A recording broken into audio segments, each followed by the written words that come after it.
As usual, we are gathered here today to listen to another exposition of the Lord Buddha's teaching.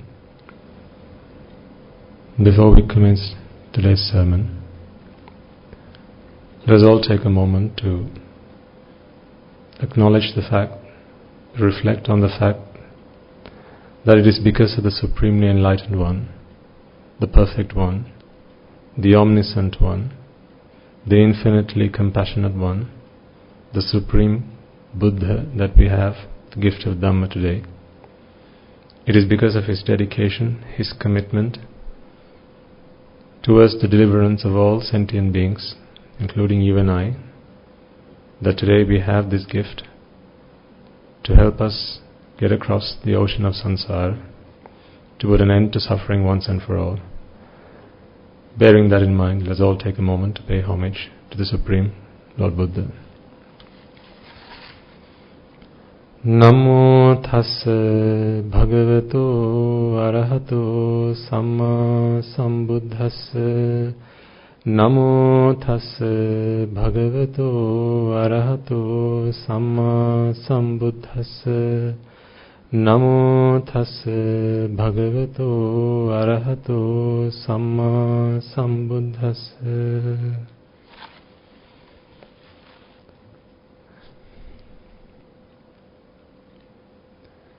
Before we commence the sermon, let us all take a moment to observe the 5 precepts, bearing in mind once again that we find ourselves in this situation where we are having to observe these precepts. There may have been instances in the week gone by during which we failed to fight the desires that arose in our mind, having succumbed to those defilements. We may have committed sins, unmeritorious deeds, and in doing so have broken the precepts that we vowed to abide by, in the hope, resolve and determination that may this have to be the last time, or may this be the last time I have to observe the precepts. Let us once more take a moment to renew our vows in order to help us traverse the path to Nibbana. And in order to do so, please repeat all together and after me. Buddhaṃ saraṇaṃ gacchāmi. Dhammaṃ saraṇaṃ gacchāmi. Saṅghaṃ saraṇaṃ gacchāmi. Dutiyampi buddhaṃ saraṇaṃ gacchāmi. Dutiyampi dhammaṃ saraṇaṃ gacchāmi. Dutiyampi saṅghaṃ saraṇaṃ gacchāmi. Tatiyampi buddhaṃ saraṇaṃ gacchāmi.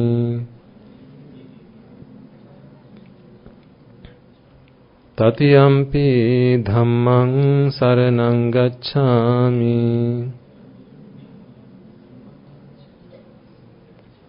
Tatiyampi saṅghaṃ saraṇaṃ gacchāmi. Saranagamaṇaṃ sampunnaṃ. Pānātipātā vēramaṇī sikkāpadaṃ samādhiyāmi. Adinādānā vēramaṇī sikkāpadaṃ samādhiyāmi.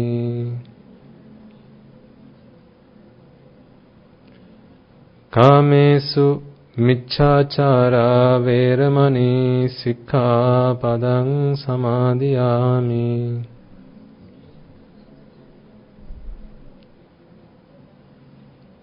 Musāvādā vēramaṇī sikkāpadaṃ samādhiyāmi. Suramere majjapama datthana veramani sikkhapadang samadhiyami.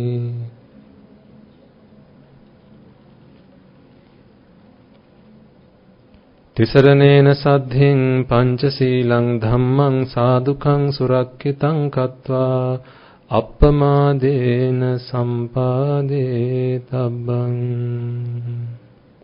Okay, you may all now be seated.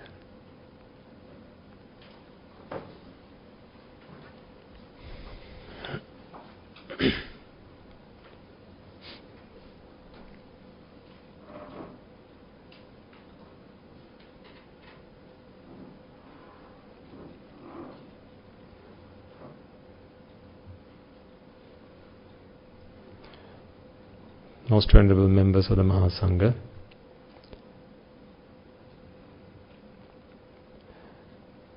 distinguished members of the audience, as well as those who are joining us online.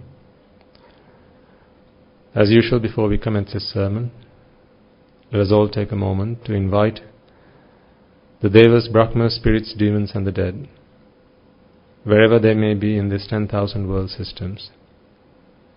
Our Master is their Master. There is no other Master. In the hope that we use this opportunity to repay the debts that we owe them, by offering them the gift of Dhamma, by offering them the opportunity to witness this meritorious deed, and such that they may be able to redeem themselves if any of them have been born in woeful planes, and be able to be born in the blissful planes. And for all beings in the blissful planes, let us offer this opportunity for them to listen to the Dhamma, understand it, comprehend it, and attain the supreme bliss of Nibbana. And in order to do so, as I now make this invitation out to all those beings, wherever they may be, in whatever capacity, if they are able to join us, I ask you all to extend that invitation in your hearts and in your minds out to all of them, reflecting for a moment that there will be countless beings in this infinitely long journey of samsara that you have come along. Countless beings will have been mothers to you. Countless beings will have been fathers to you, brothers, sisters, so on and so forth. Let us extend this opportunity out to all of them. May they find the freedom that we seek in the Dhamma. May they witness this meritorious deed and attain the supreme bliss of Nibbana. So with those compassionate thoughts in your hearts and in your minds, as I now make this invitation, I ask you all to extend that invitation out to them. May they join us. May they attain the supreme bliss of Nibbana. Samanta Chakravalesu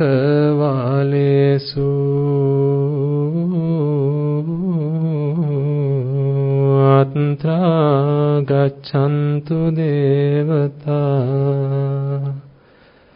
Sadhamang Munirajasansa Sunantu Sagga Mokkadang Dhamma Savana Kalo Ayang Bhadanta Dhamma Savana Kalo Ayang Bhadanta Dhamma Savana Kalo Ayang Bhadanta.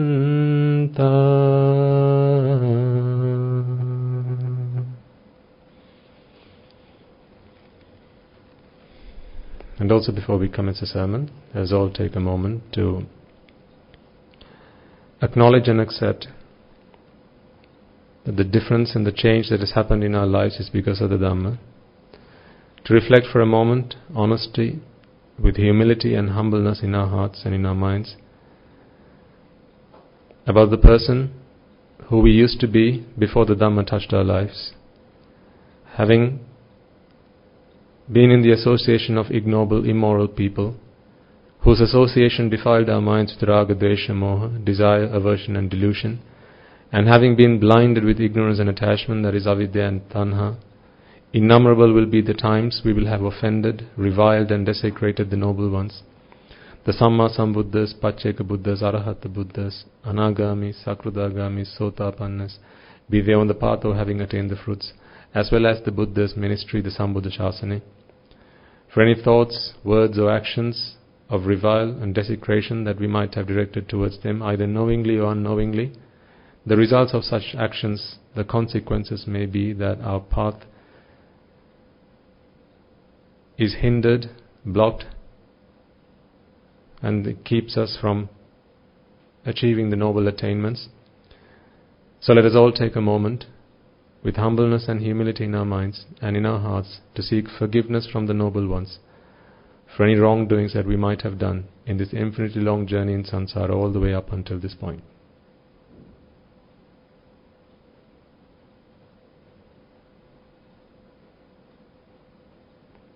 And finally, let us all make a firm resolve that may through the course of this sermon, if there have thus far been any gaps in your understanding, in your comprehension, which have thus far kept you from achieving the noble attainment of Sotapanna, may through the course of this sermon you be able to fulfill those gaps.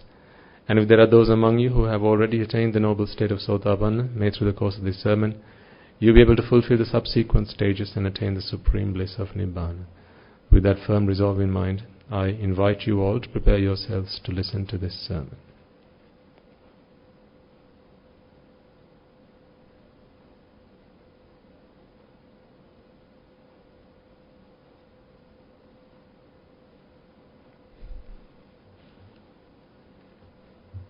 Okay.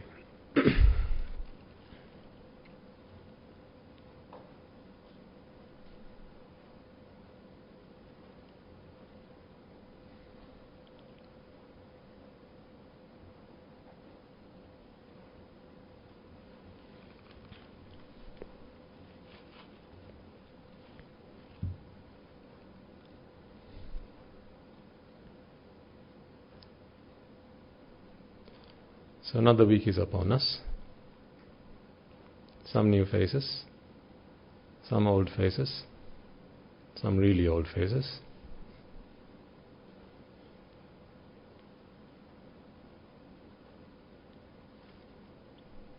Time's doing a fantastic job. That much I can tell from where I'm sitting.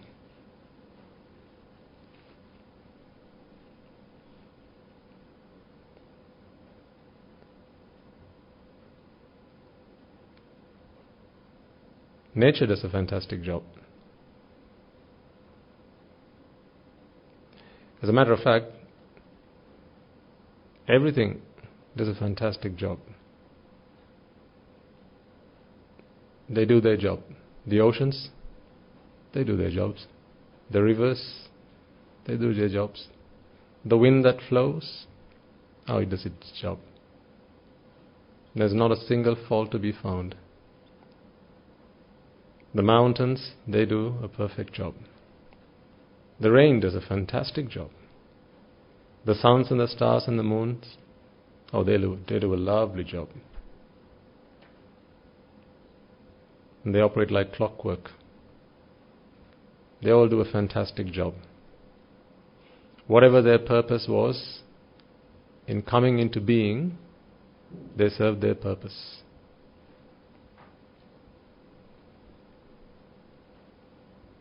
Like clockwork.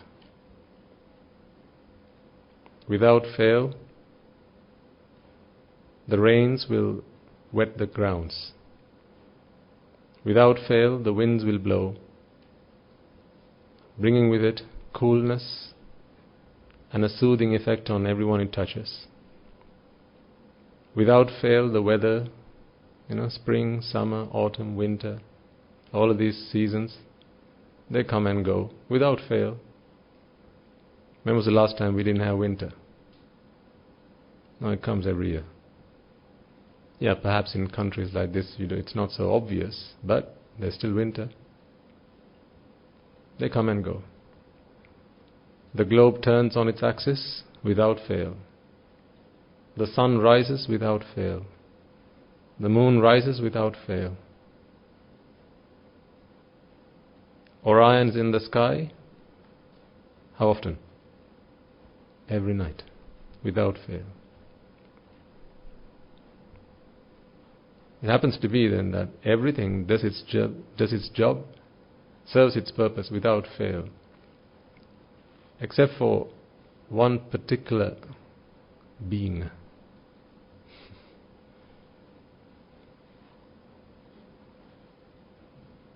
How often do the seagulls fly south? Every year. How often does a woodpecker build its nest? Every year. When it's time to lay its eggs, it will do that every year. It's just this human race. We humans appear to be the only kind of species which forget our purpose. Even inanimate things like the skies and the stars and the moons and the earth, right? They all do it. They all do their purpose. They all serve their purpose. They do their job, and what a fantastic job they do. But we human beings, because we have been blessed, or some might argue cursed, with choice, the choice to make decisions, with intellect, we can choose what to do next, what to do now, what to do tomorrow. We can choose. Because we have been blessed, or as I say, some argue cursed, we don't seem to be fulfilling our purpose. A puppy that comes into this world from its mother's womb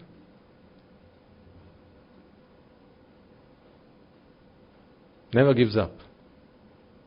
It'll try to stand on its 4 legs, 4 little legs, without fail. It'll keep trying until it does so. Have you ever heard of a puppy who gave up, trying to stand on its 4 legs? Ever heard of a calf who gave up? Nah, can't be bothered. I've tried it a couple of times, it doesn't work. Nah, give up. I'm not going to run. I'm never going to stand on my 4 legs. I'm never going to stand on my limbs, so I give up. Ever heard of a calf who did that? No, it doesn't work like that. These animals, they serve their purpose. Whatever purpose they have come into this world to do, they will do it without fail. See, it seems quite ironical that when gifted with choice, it doesn't seem like a gift. Because we misuse that gift. We forget that we have come to this world with a purpose. We forget our purpose. And half the time that's actually because we get to associate others who have lost their purpose in life, who have forgotten their purpose in life.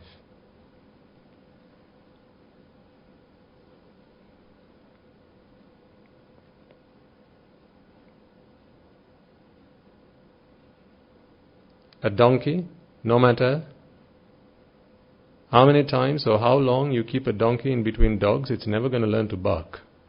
It's always going to bray. Because that's what a donkey does. And a dog, no matter how often and for how long you keep a dog among lions, it's never going to roar. It's only going to bark. But we humans, we are very different.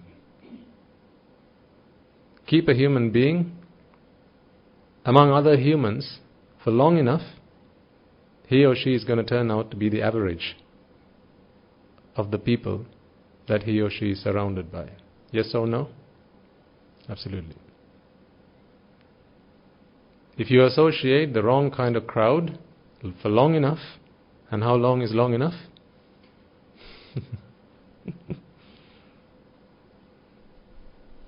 Doesn't take very long. Just think about some of the habits you might have picked up. Just having been around that kind of crowd. You know, if you pick around people who think it's okay to pick their noses in public, you'll start doing that pretty soon. The only reason that you don't pick your nose in public is because you are around people. Your parents said, you're not supposed to do that. If you want to do that, there's the washroom. Get in there, do what you got to do, and then come out. Don't do that in public. That's the only reason you don't do that. But be around the kind of people who do that in public, and you'll soon enough start picking up that habit. If you slurp when you drink your tea, be around that kind of people, and you'll start doing that. It's just habit. It's not about whether it's right or wrong. You just pick up that habit. Be around people who are angry. You'll be someone who gets angry. Be around people who justify anger, pretty soon you're going to justify anger, being angry. Be around people who lie all the time. Pretty soon you're going to become a liar.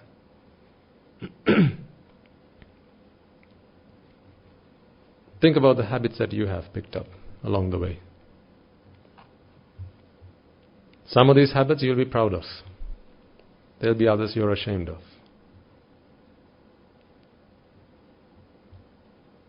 Your temperament is the constitution of all of these habits put together. All these behaviors that you have picked up. If you surround yourself with people who are generous, you will also become someone who is generous. This is why for humans among all other creatures, it is so important who you surround yourself with. There's no other being for whom or for which this is more important than humans. Because we are so easily influenced. We are so easily influenced. If you hang around, why did your parents say, Buddha, don't hang around with those kids. It's not good for you. If your parents knew that, you had a bunch of friends at school who smoked, who took drinks, then they said, don't hang around with them. They're the bad crowd. Keep away from them. But you've got a puppy at home, right? The master at home, he takes alcohol. The dog at home, he sees the master taking alcohol. When was the last time the dog came and said, can I have one as well, sir? When was the last time he came and said, cheers? No, you see, they don't get influenced like that. But you do. If you take alcohol today, if you are a smoker, then this is all because of the kind of crowd you were influenced by, the people you hung around with. Why do you eat? Why do you like spicy food? Because that's the kind of people you hung around with.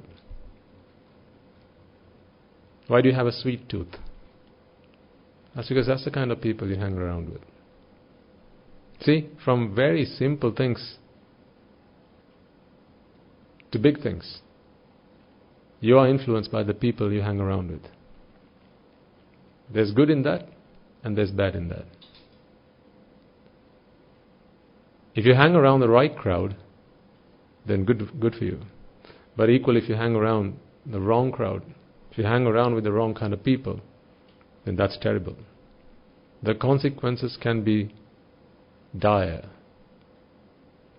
I have often asked you to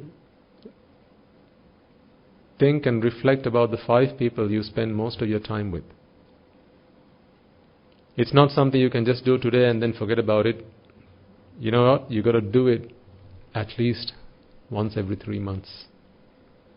To realign yourself. At least once every 3 months.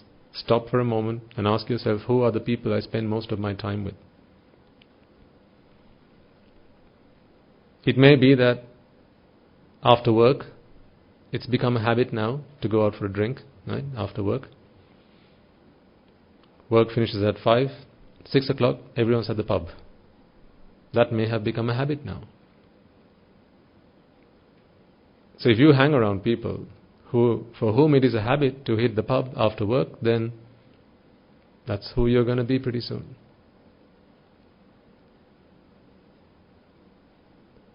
So at least every 3 months, take a stop and take stock of who you are. And ask yourself, am I proud about who I have become? This is so important. And the reason for this being so important is that you can be influenced just like that. It only takes one TV advert to influence you. So if it only takes one TV advert, and how long are TV adverts? Average, a minute, half a minute. And very rarely do you get a TV advert that's longer than a minute. It only takes one viewing of a TV advert. Last I heard, if you see a TV advert or some kind of advertisement, a commercial, that gives you some kind of idea, and you are convinced that what you have heard is true, or if you accept that, it's going to take a total of 17 times to convince you otherwise, to convince you that the opposite is true. A total of 17 times. So for example, if I've got a brand of toothpaste and I show you that advert and I go, this is the best toothpaste that's out there. The other advertisers, other toothpaste manufacturers or advertisers will have to advertise their product at least 17 times before you are convinced that no, actually there's a better one. So this is why TV is full of adverts. This is why when you walk along the streets, there are posters all around you. Have you ever seen a wall in Sri Lanka that hasn't got posters stuck on it?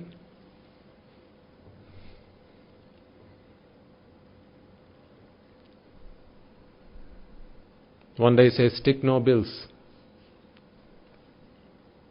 Next day it just says no bills. Following day it just says bills.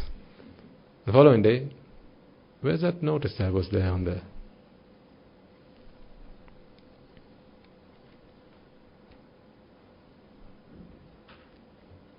That's because what people want to do is to keep conveying that message to you, to influence you. Why? Because you can be influenced.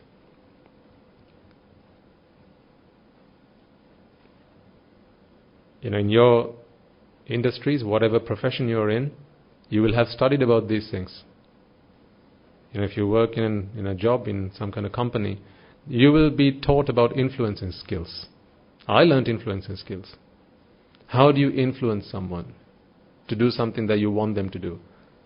It was a case of make them want, and then you can step back. Not get them to do what you want, make them want. Make them want it, and then you can step back. How do you know a good salesman? How do you tell a good salesman? A good salesman makes you want it. A good salesman is not someone who comes up to you and says, hey, this is good, buy it. No, a good salesman is someone who will make you want to get down on your knees and beg for it from him or her. That's who a good salesman is. So when I learned influencing skills, this is what I learned. Get the other person to want what it is that you have to offer.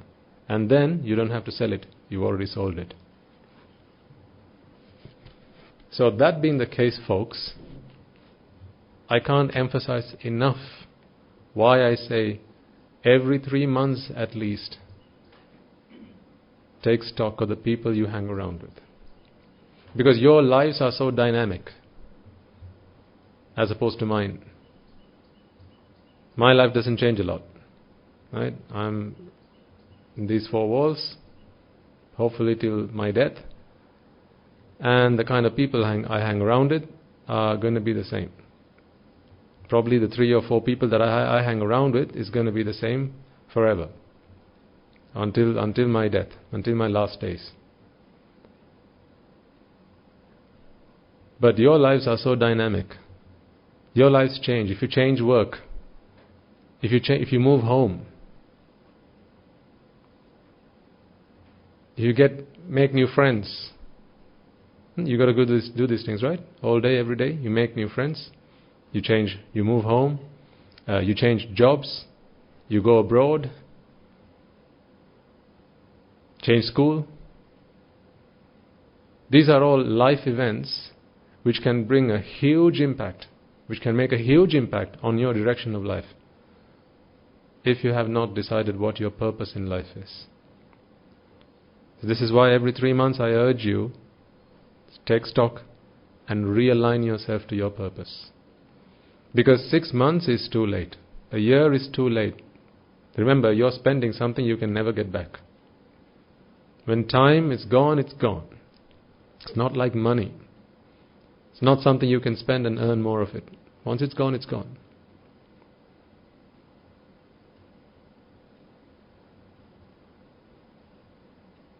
Take a moment now and think about the 5 people you spend most of your time with. You are the average. of all of their behaviors, their habits, and their temperaments. You are the average of the 5 people you spend most of your time with. If you are a kind person, then most of the people that you hang around with are kind people. If you find that you are angry all the time, you get angry a lot of the time, then the 5 people you spend most of your time with will generally be angry people. If you are happy most of the time, then the 5 people that you spend most of your time with are generally happy. If you are a smoker, then the 5 people you spend most of your time with are generally smokers.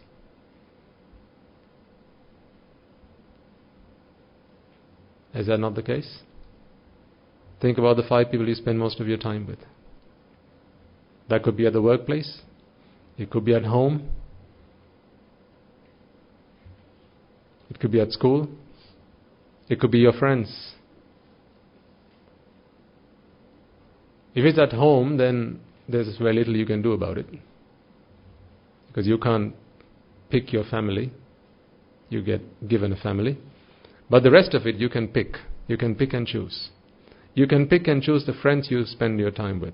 If you're not proud about the person you are, if you're not proud about the behaviors and the habits that you possess today, well, you can change it. The 5 people that you spend the last week with do not have to be the 5 people you spend the rest of your time with, next week with. You can change.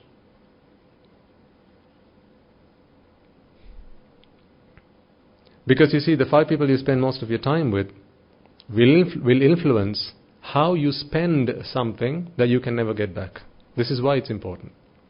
They can influence how you spend something that you can never get back. If you want to be a rich person, who do you hang around with? The poor people? No, you hang around rich people. You walk like they walk. You talk like they talk. You go to the clubs that they go to. You hang around them to take a lesson or two out of their books. You watch the TV programs that they watch. You read the books that they read. If you want to be a rich person, that's what you ought to do. Because they influence you.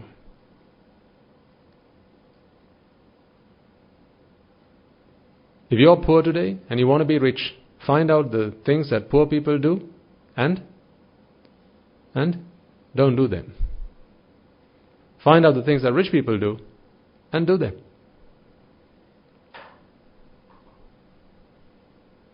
If you want to stop lying,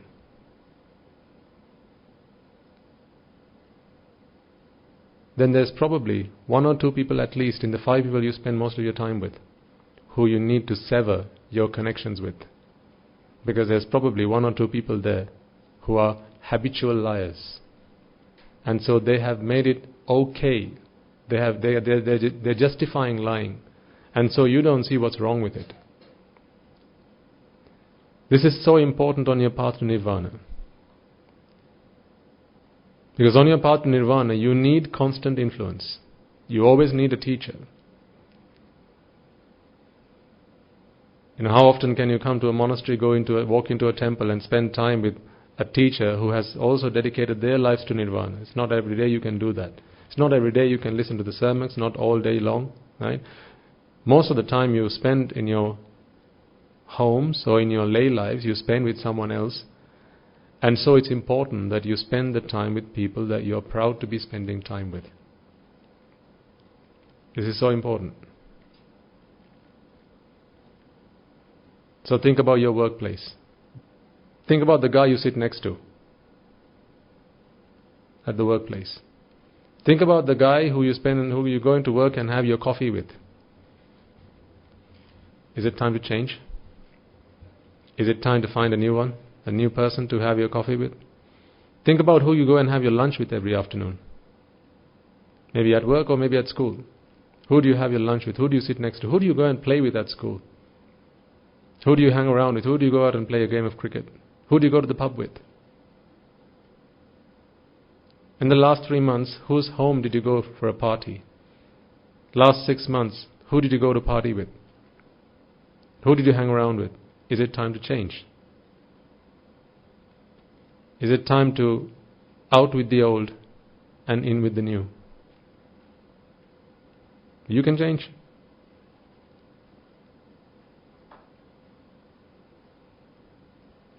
If you are serious about your salvation, then you had better do what I'm asking you to do. Because otherwise, I can only talk to you once a week.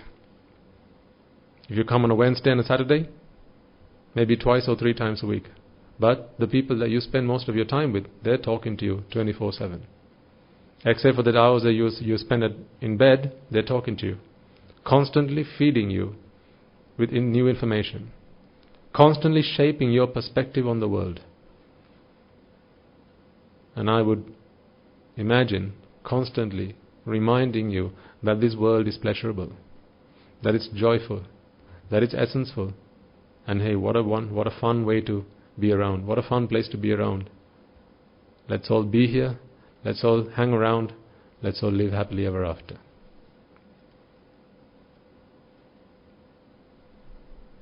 Now you might say, hang on, Swaminatha, I don't live with anyone, I live by myself. Okay. That's what you have TV for. That's what you have the internet for. That's what you have the magazines, the newspapers, media, your phone.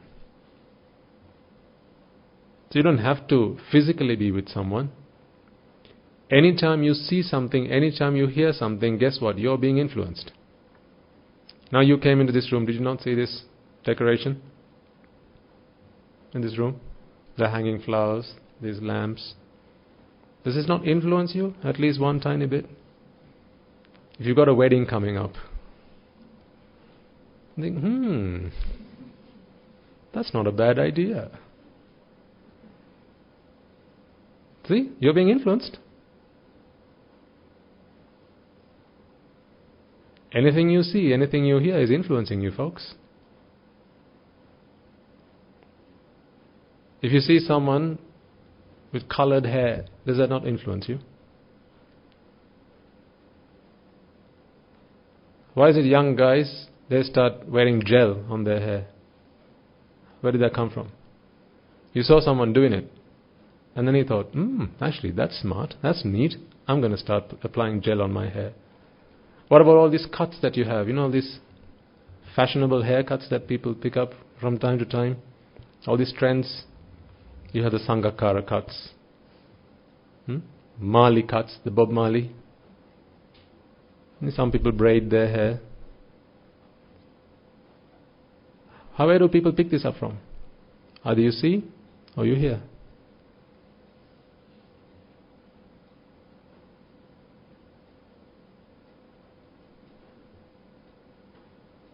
Why do you have a pond at home?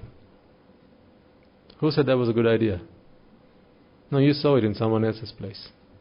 You went somewhere, you saw someone else had a pond at home. That's not a bad idea actually. Lovely fish swimming around. It's very soothing, very relaxing. We need to get a pond at home. You're being influenced.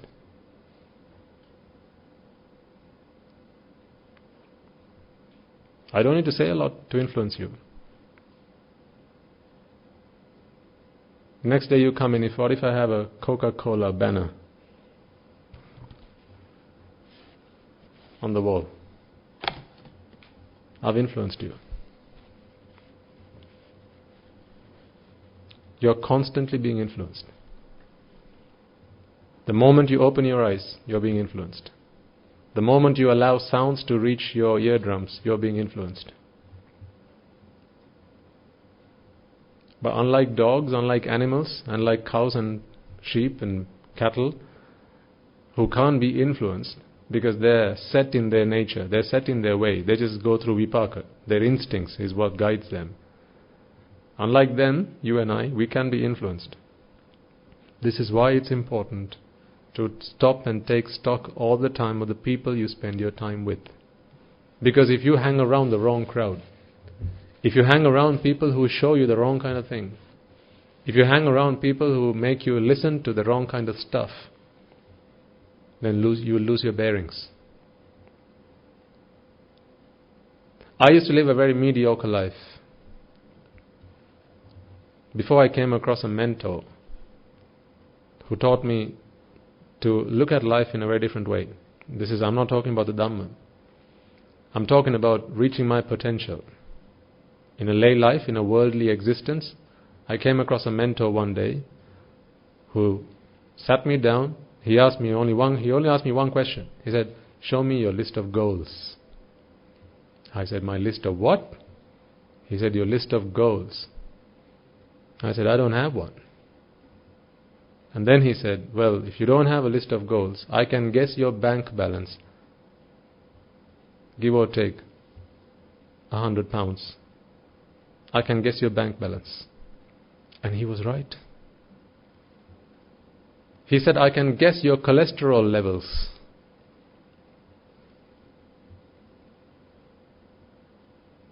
He was right. He said, "I can guess how much indebted you are." And he was right. He said, "I can guess how many books you read every year, every 6 months, every 3 months, every month." And he was right.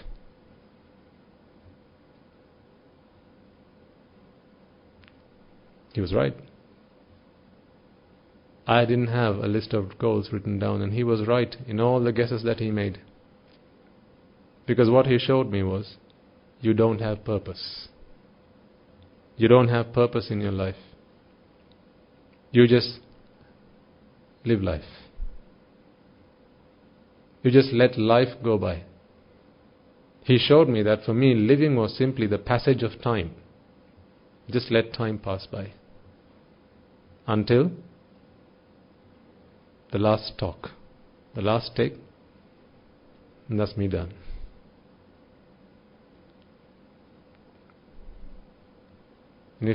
And that experience changed my life around. Even in a worldly existence, that experience changed my life around. Because I had a lot of excuses. When he asked me, "Where are your goals?" I said, "Well, how can you expect someone to make goals, when the economy is changing so rapidly?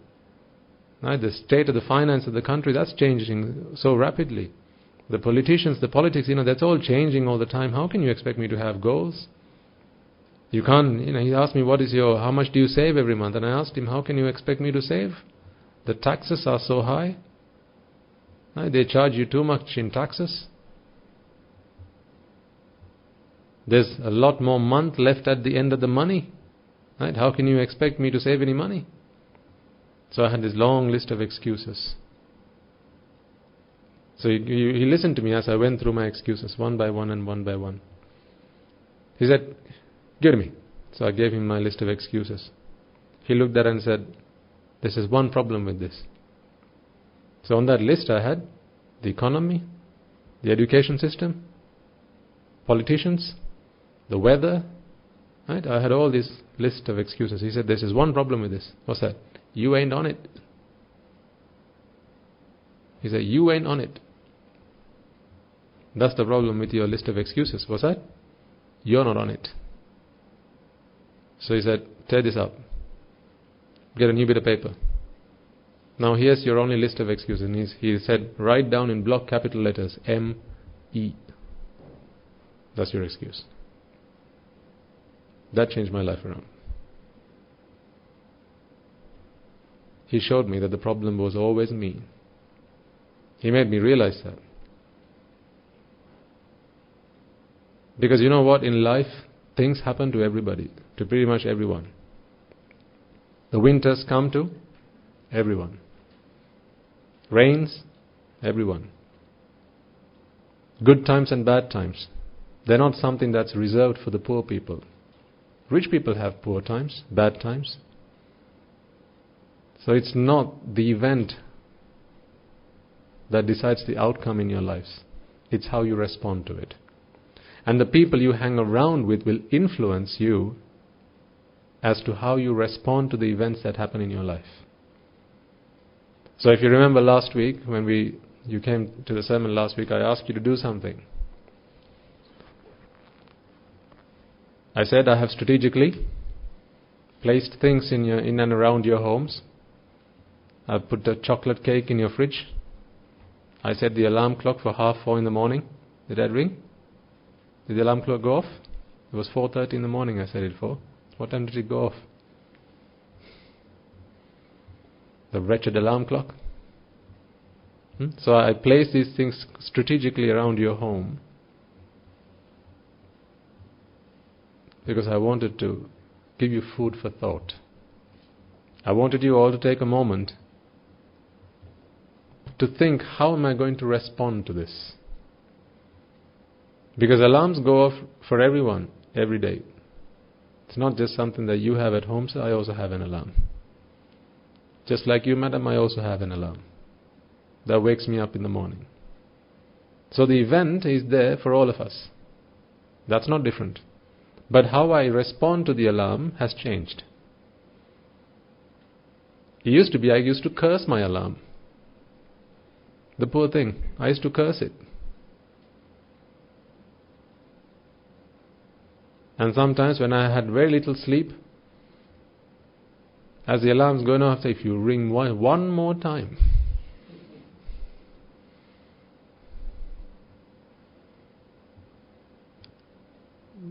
but I changed my response because I got to be influenced by a good crowd of people. The way I respond to events have changed now. I have learned that the problem is now with me. Always. Some of the time? No, always. It's always with me.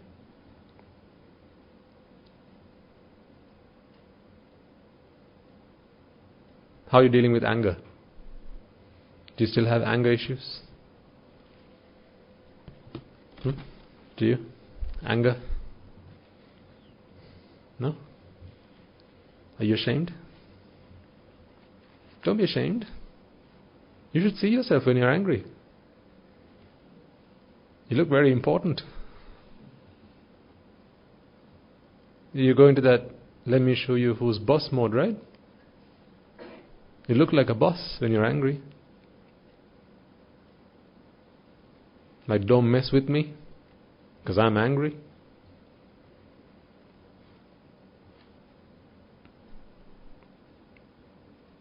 Do you remember the last time you got angry? Or at least irritated? Annoyed by something? Frustrated? No? Do you remember? You have blank faces like anger is a brand new... Have you never heard of anger? Do you not know this emotion, anger?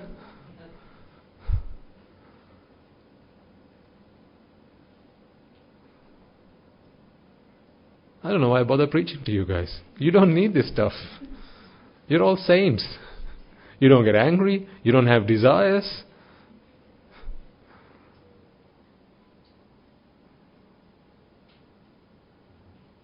So if you got the last time you got angry, I'm asking you now, just think about the last time you got angry.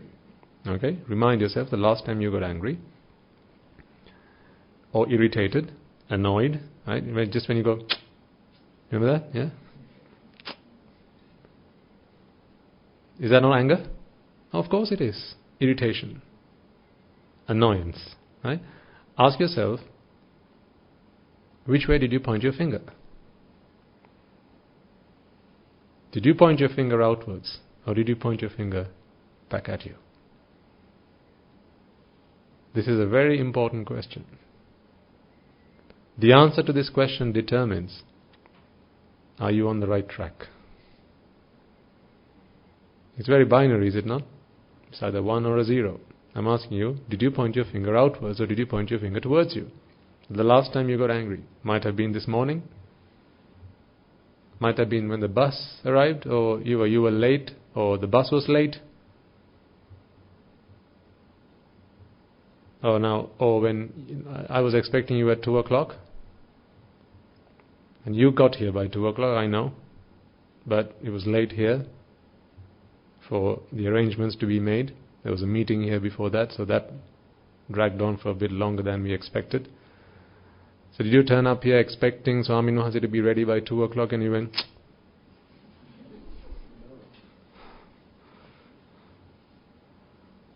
And which way did you point your finger?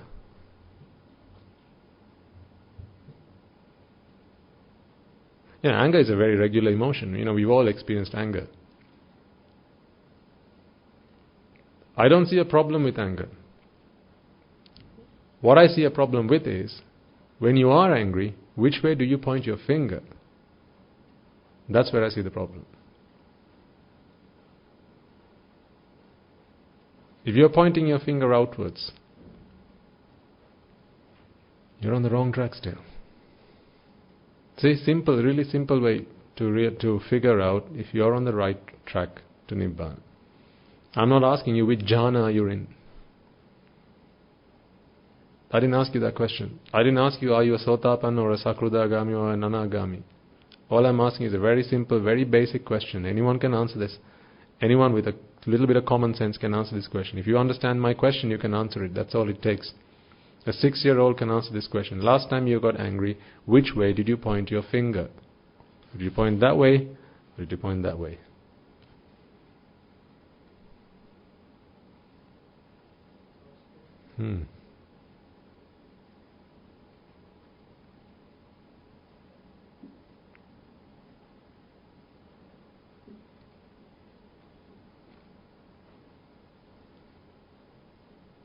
So if you pointed your finger outwards, that way, when are you going to stop doing that? You know that has to stop. You can't be someone who's serious about nirvana if you still point your finger that way. I need you all to get to this understanding, this comprehension, to a state of mind where I'm not faulting anger. It's okay, be angry if you want. It's fine. What I'm saying is, let's begin with, whenever you are angry, stop pointing the finger outwards.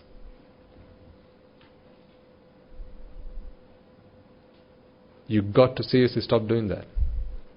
And until you stop doing that, you're not serious about your salvation. Nirvana is a joke to you. You're kidding when you say, I want to attain Nibbana. If you're still pointing your finger that way, you're kidding.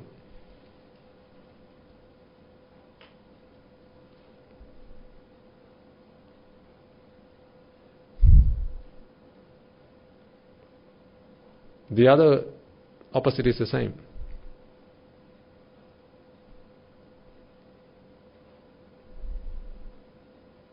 Last time someone made you happy. Does someone ever make you happy? Is happiness can someone else make you happy? No. If I tell you now, think about the last time you were happy. Think about the last time you had a laugh. You were jovial about something. You had fun. If again you pointed your finger outwards and said, that made me happy, he made me happy, she made me happy, still, you're kidding about Nirvana. Nibbana is still a joke. You're still wrong-viewed. You still haven't entered Sammaditthi.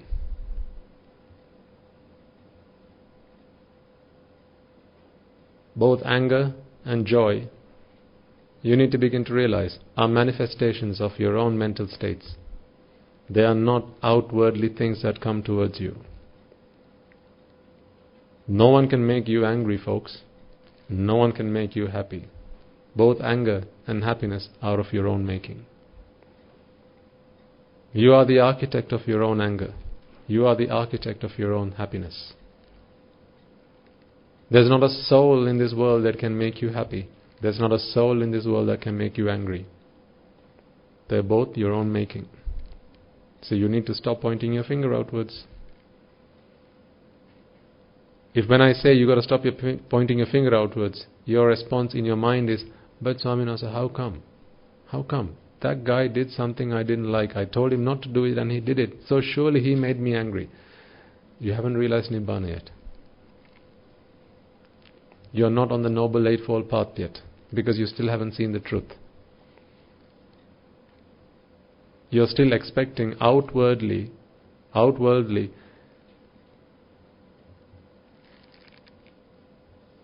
occurrences, things out there to make you happy.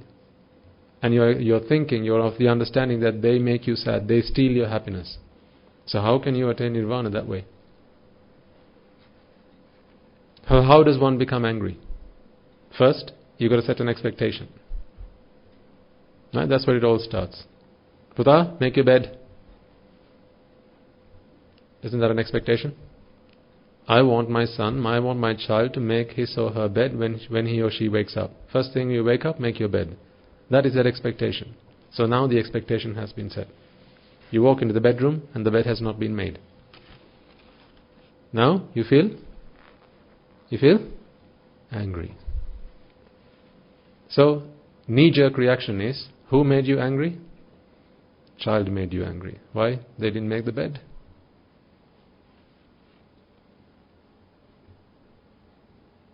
Honey, we got the child's concert tonight, so make sure you come home by 5 o'clock. We've got to drive there and there's going to be a lot of traffic, they said so on the radio. We need to get by 6:30. So make sure you get home by 5 o'clock. Says the wife to the husband on the phone, please make sure you get home by 5 o'clock because we have to get to the concert. So expectation has now been set. It's 5 o'clock. There's no husband. It's 5:05. Now, annoyed. It's 5:10. Now, really annoyed. 5:15. Now, mad. 5:30. Oh!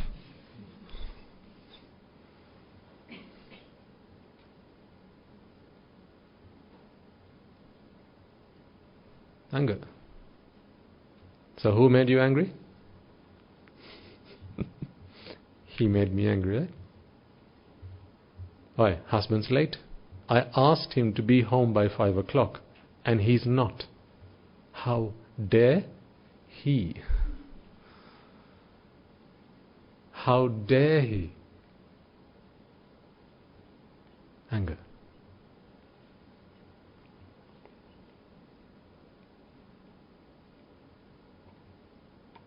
Is this how you feel at home still? I'm asking you, these are practical examples from your life. You have an appointment. Doctor's appointment. Booked for 6 o'clock. You turn up. The doctor's not there yet.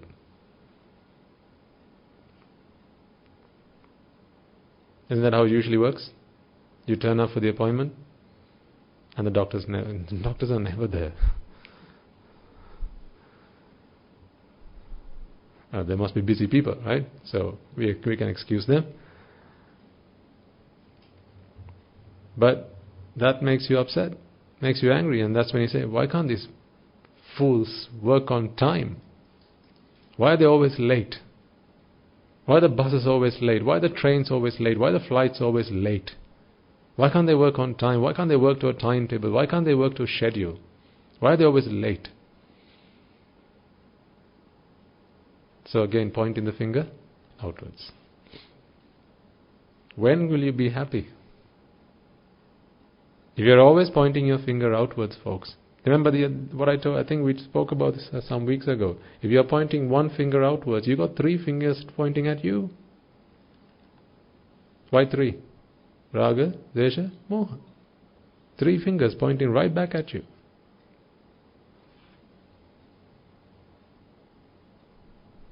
This is why you're angry. You got to stop and realize that the problem's with you.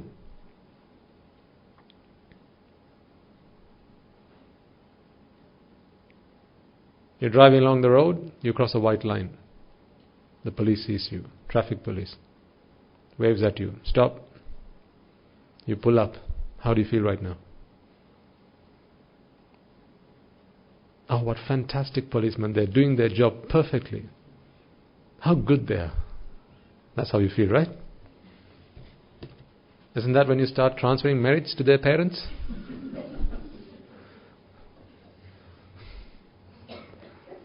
May these policemen and their mothers and their fathers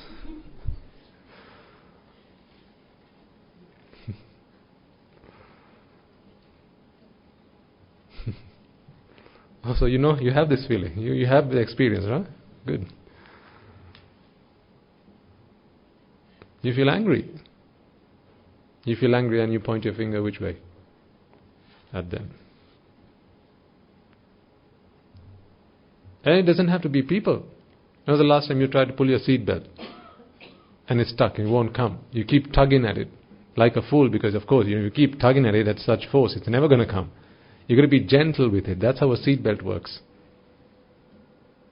But how does that make you feel? You keep tugging at the seat belt. Oh, this bloody thing. Especially when it's late.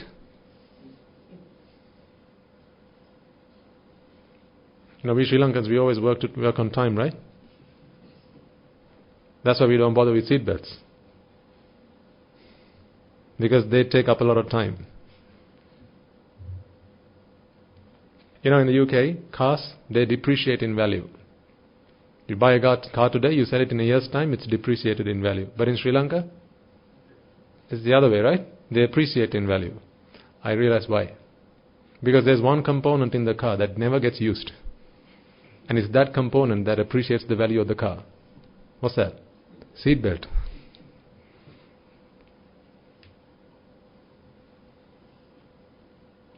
Oh, and the rear view mirror.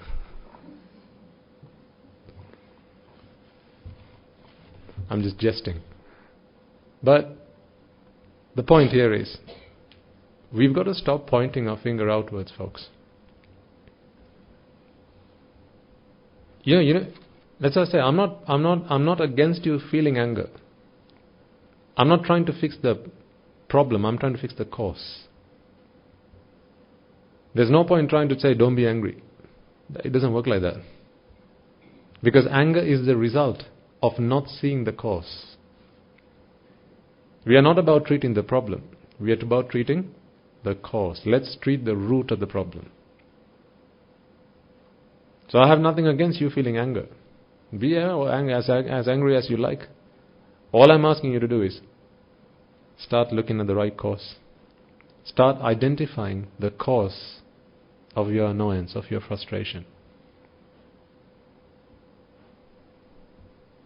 You put something on the cooker. And you think, right, I'm quickly going to go and put the laundry in the washing machine and I'll be back in 2 minutes. So it's simmering away nicely, right? The cooker, it's all working, it's going to plan. So you go quickly to the washing machine, put your laundry in there, you press the start button and the washing machine won't turn on. You keep pressing the button. If once it doesn't work, how many times if you press is it going to start working?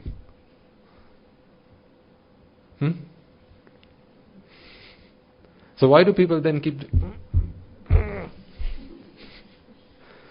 Why do people do that?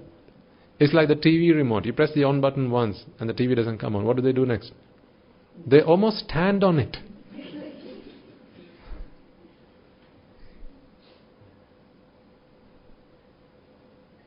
Such is the frustration and the irritation that people feel. So you keep pressing that button, right? 2 minutes, that's on the cooker now, right? So you keep pressing the button and then you look at the washing machine. Oh, someone's pulled the plug out. Because you've got this extension socket that the little one took away because he had to plug his PS4 and now he's forgotten to put it back in. So you go, and you plug it back in, but you've been pressing that button for 2 minutes. Now you plug it back in, the washing machine's working, so quickly you run back to the kitchen. And what's happened? It's burnt. So now it's decision time. What is the decision you have to make? Which way do I point my finger? This is decision time. You can either go that way or you can go this way. You got the fingerometer. It's going like this. It's going to stop somewhere. The fingerometer. It's either going to go that way, so it's going to go this way. I'm asking you, last time this happened to you, which way did it stop? Where did it stop? Did it stop like that or did it stop like this?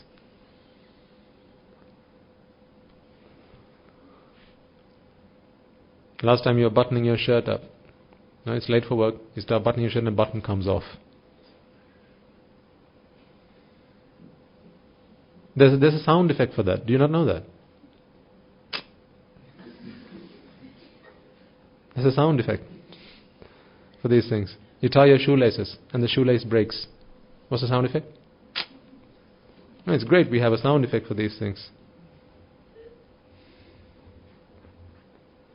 You're watching the TV and you're watching the cricket. Right? There's a ball in the air and there's a fielder right beneath it and the power goes off.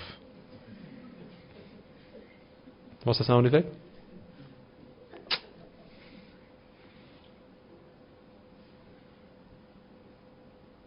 No, again, it's time to transfer merits to the Ceylon Electricity Board.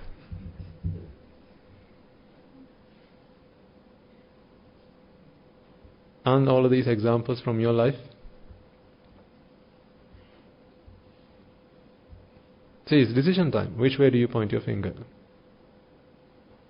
This way or this way? Makes all the difference.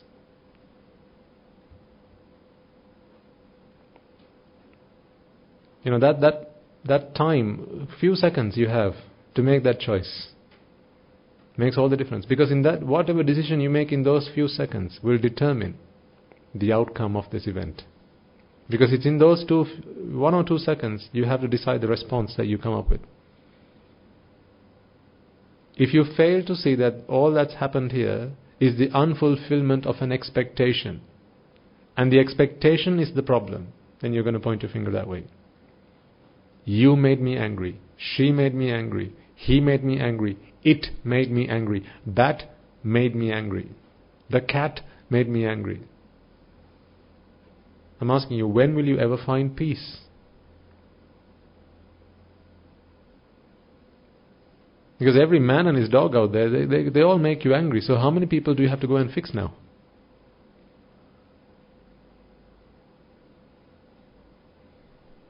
How many people do you have to fix?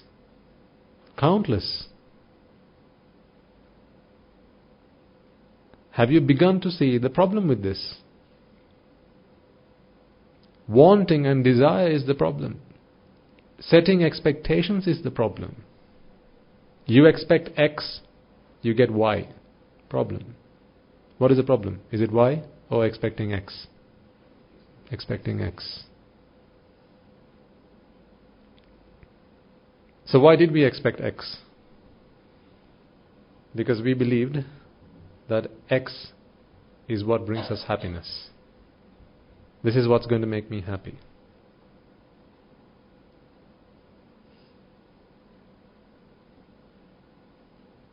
You're running low on fuel. You walk out, you drive up to the next fuel station, and they've got a board put up on the filling tanks, out of fuel. Try the next one in 2 kilometers. And then it says on the radio, there's a strike. Now how do you feel? You feel angry. Every time you hear someone's on strike, how does that make you feel? The doctors are on strike. The postmen are on strike. The laborers are on strike. Makes you feel angry, right? So, for you to not feel angry, you got to go find out all the problems that all of these people have and fix them, so they don't go on strike again. How many associations are out there? How many working groups are out there? How many organizations are out there? How many departments and institutions are out there for you to go and fix all their problems so that they don't go on strike again? When are you ever going to find happiness? When can you ever be in peace? So this is what, this sounds so simple, right? Because it is. Don't look for complicated answers. Because really the problem isn't that complicated. It's a really simple problem. And the solution is equally simple. The only problem here is that we set expectations. And then we wait for our expectations to be fulfilled. When they are not fulfilled, we say we have a problem. No, the problem started long while ago. When was that? When you set the expectation. That's when the problem started. That's when you planted the seed of your suffering. The moment you decided, I want this, I need this, I desire this, that's when the problem started. Because you have become a slave then. How does one, when you walk up to the king, or perhaps in a court, how do you speak to the either to the king, or how do you address the judge? Your either honesty, or you can say your sire, which is a mark of respect, isn't it? You show your subservience, right? Sire. So when you address someone as sire, you're showing that you are subservient to them. You are their subordinate. They are senior, right? You're junior in authority, in power, whatever. Sire. So isn't that the case with desire? The moment you have a desire, are you now not a slave? To whatever it is you desire, you are a slave. The very thing that you desire, you are a slave to. Because what you are saying is, you are desire. I desire this. I desire that. I desire the other. In other words, you are subservient to those things that you desire. That's why you call them sire.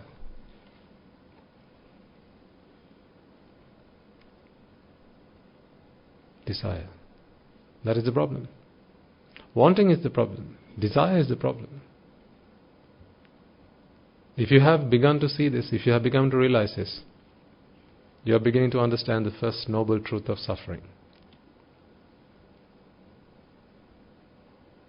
People don't realize that there is suffering.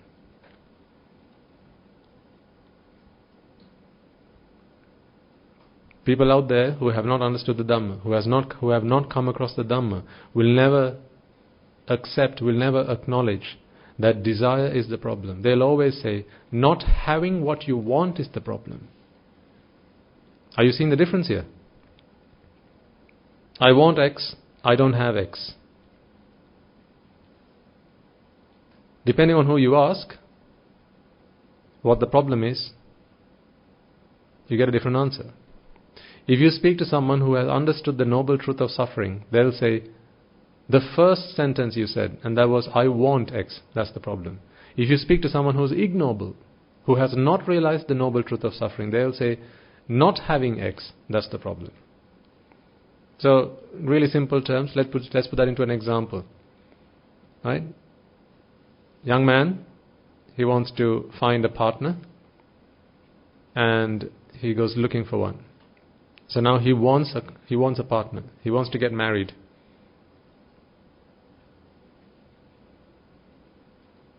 So then he goes looking for someone. He goes and asks a girl out, hey, I like you. What do you say? She says, no, I'm not interested. And now he's upset. Because he sees that is the problem. His problem is, I want her, and she said no. She said no. I want her. She said no. If you ask him what's the problem, he's having a long face now. He's on a bench holding his head in his hands. Friend comes up to him and says, hey mate, what's wrong? You know what, I asked her and she said no. Oh, that's the problem. That is not the problem. That is not the real problem. See, I want you to now put this into your life. Put this into your life experiences so that this becomes true to you. This becomes evident to you.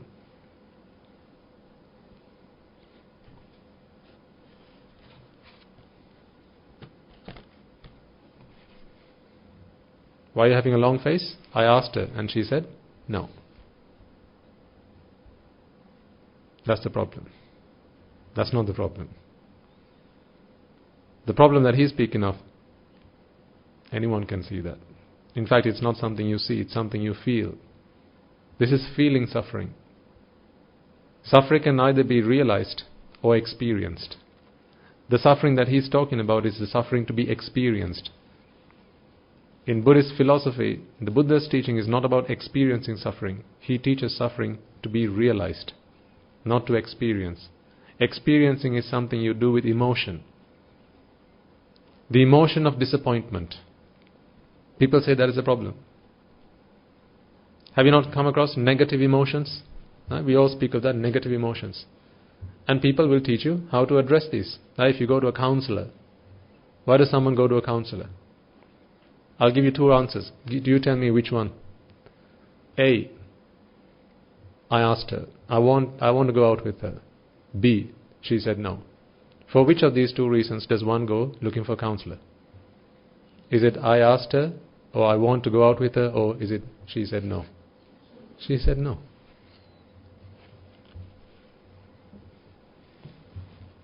That's the wrong reason. That's not why you need to go to the counselor.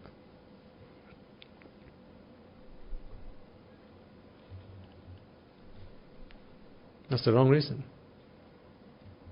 But if you look at counseling adverts on the papers, right, they say, we fix broken hearts. We bring back lost ones, loved ones. We have 15 years of experience in the industry of bringing back loved ones. We have charms and spells that can bring back loved ones for you. There's all this stuff. Some people call themselves cupids. They can bring back loved ones. Don't you worry. You want her? I will get her for you. There's this magic potion. All we need is a flock of her hair. Bring it, and I'll make this potion for you. Get her to drink it, and then she'll be with you in no time. Don't people do these kind of things? Of course. Why? Because they haven't seen the problem.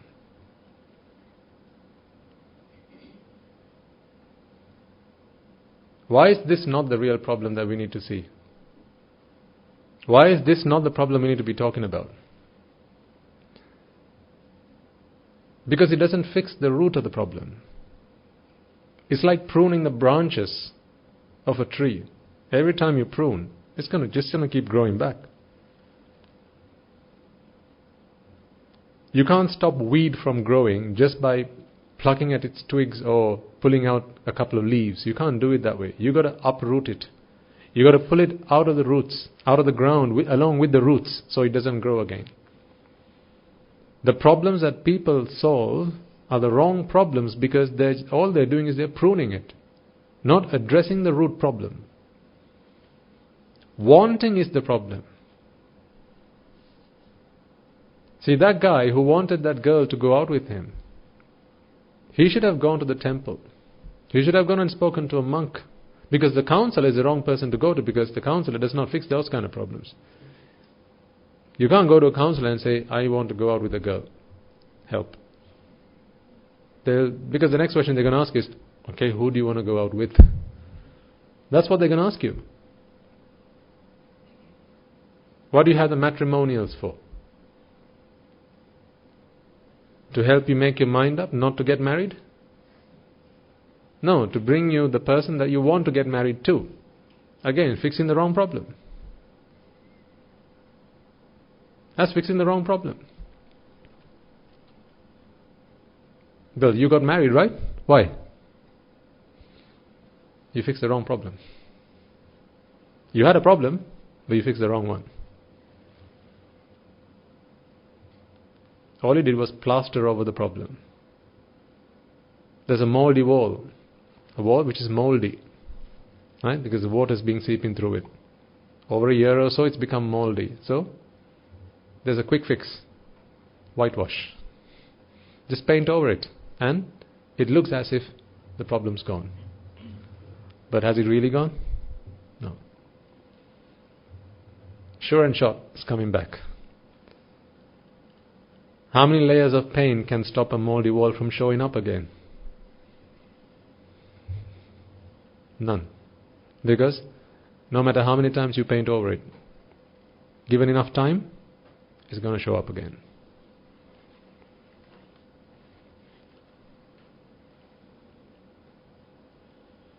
The way we approach our life's problems, folks, have to change. Who here doesn't have problems in life?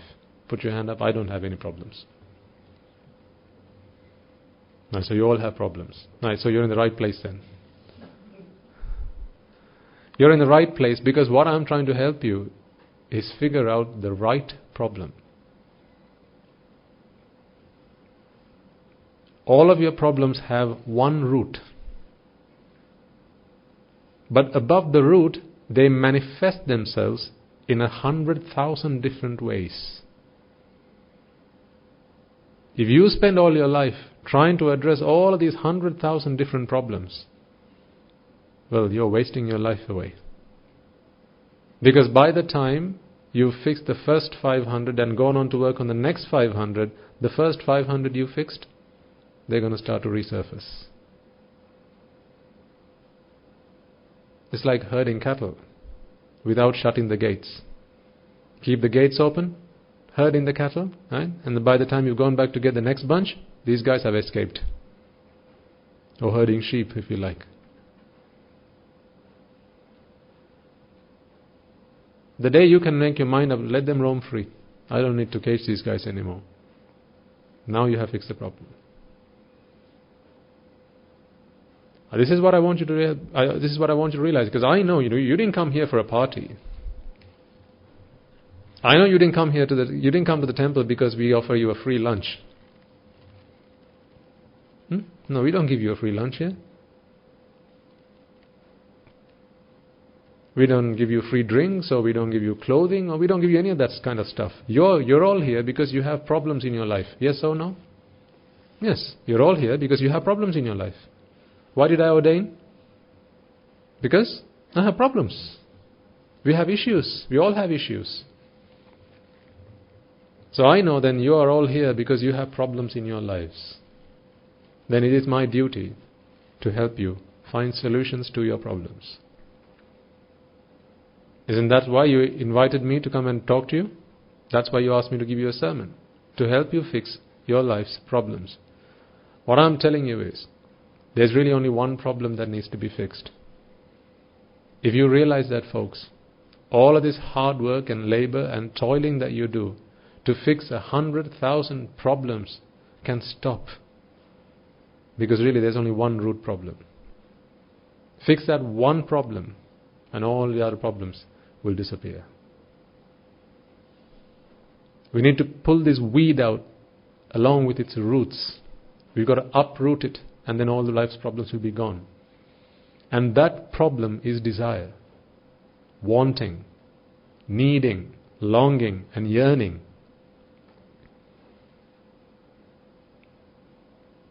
So this is why I started by asking you to think back about the times you got angry.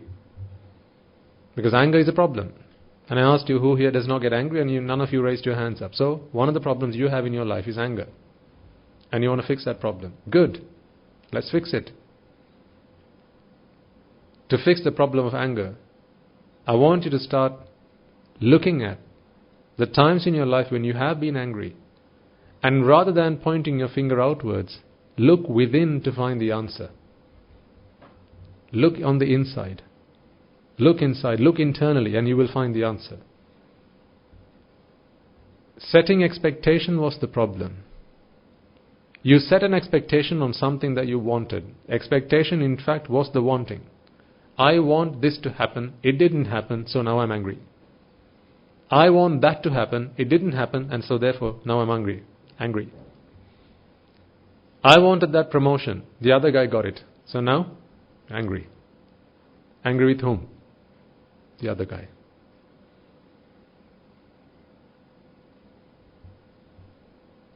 You brought home some fruit. Some of it's gone bad. How does that make you feel? Angry. Why? Or who with? The shopkeeper. You realize that you've been shortchanged. Angry. With whom? The other guy, the shopkeeper. As you're driving, someone pulls up in front of you. Now, angry. Who with? The guy who pulled up in front of you. Okay, let's say we sort him out. Right, we pull up, give the guy a bashing. Right, don't ever pull up in front of anyone ever again. Right, so we put him in hospital. Right, so now we continue our journey. What's going to happen a kilometer down the road? Another guy is going to pull up in front of you. So what are you going to do now? Well, there aren't enough beds in all the hospitals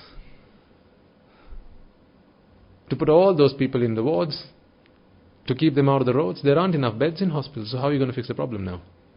Oh yeah, let's make another hospital. Is that the answer? That's not the answer. So then why does when someone pull up in front of you, your middle finger goes up? That's become the new trend now. I hear even in Sri Lanka now it's the new trend. Middle finger. Apparently. I've never seen anyone do it to me, certainly not as a monk, but as a layperson, got plenty of that.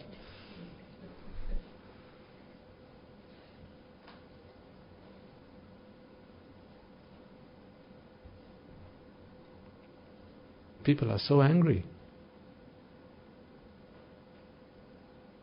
So who are they pointing this middle finger at? The other guy. I'm so angry at you. I'm cursing you. Sometimes I've seen on some occasions, right? People get so infuriated.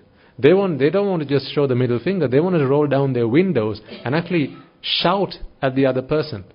But in their fury, they don't even have the patience to roll down their window. They keep turning the roller, but the window's not coming down fast enough.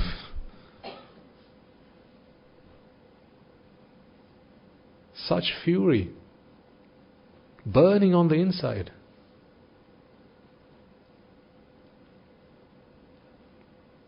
Do you not see the irony in this?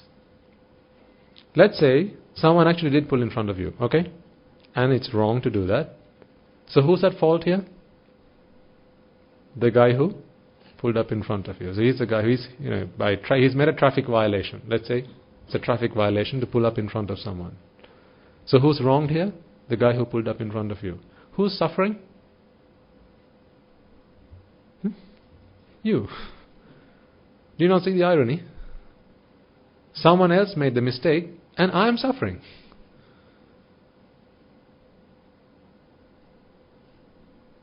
That's not right. If he made the mistake, then he should be suffering. So why am I angry?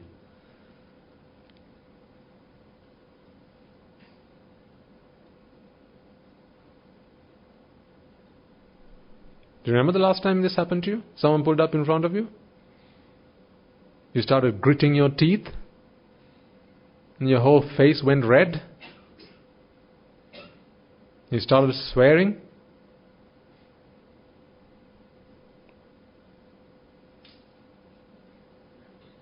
Oh, and then you start pressing the horn until the guy goes deaf?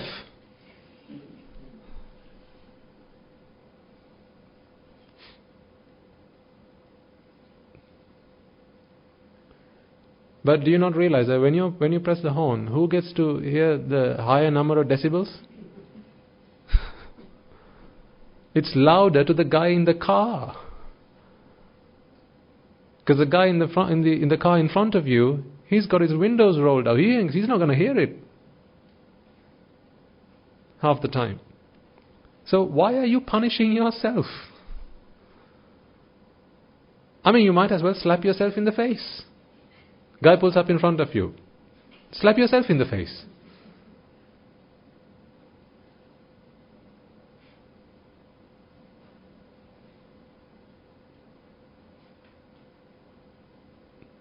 Why do you torture yourself like this? This is self-torture. No, the Buddha said that's not the path to liberation. He said, give up self-mortification. It's not the path to liberation. Atta kilamatani yoga. He said, don't do that. So why do you still try it? Self-mortification. He said, dve me bhikkave anta pabbajitena nasa vitabba. Ye chayam kamesu kamasu kallikanu yogo atta kilamatani yoga. These two extremes, monks, I say, a monk who has gone forth must avoid extreme indulgence in sensuality and self-mortification. So some guy pulls up in front of you, what do? Self-mortification. Exactly what the Buddha said, don't do. Why? You're pointing the finger outwards.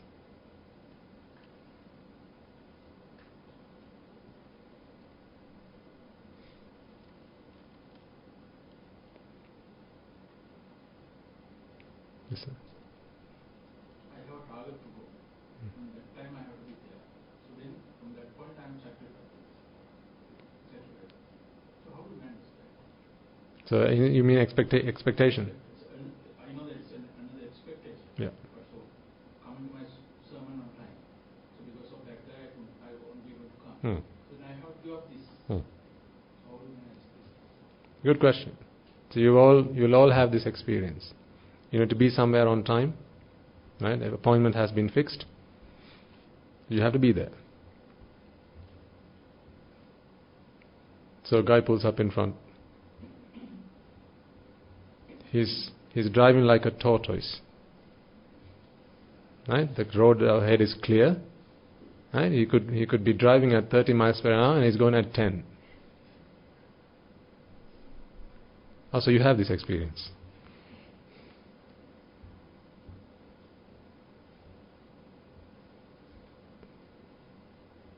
Yes, you have to be at the appointment on time. There's no doubt about that. Perhaps if you are late, you might miss the opportunity. So you can look at this from a number of different angles. One, you want to be there on time because otherwise you're going to miss either the appointment. Okay? So you want to be there, right? That is also an expectation. I need to be there. I have to be there. Let's say it's a concert or a musical, or you have to be it's a film or perhaps a sermon. You still want to listen to the sermon, don't you? You desire listening to the sermon. That's the problem. That's not to say try and arrange yourself and organize yourself to be here on time, but if things happen, see, think about this, right? And I'm glad that the gentleman used the example of the sermon. Why do you come to the sermons? To figure out how you can not feel angry in the first place. We don't talk about dealing with anger. Right? The psychologists and psychiatrists, they will talk about that, dealing with anger. We don't deal with anger. We teach you how not to be angry in the first place. That's what Buddhist philosophy is for. How to not be angry in the first place. So what is the point of being angry? To get somewhere where they teach you how not to be angry.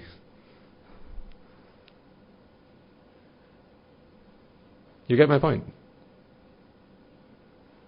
You're going to be somewhere. You want to get there to learn how not to be angry.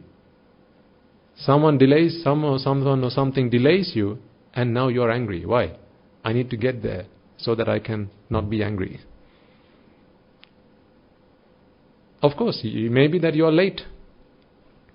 So for that, from a practical approach, you can expect traffic, maybe leave a bit earlier.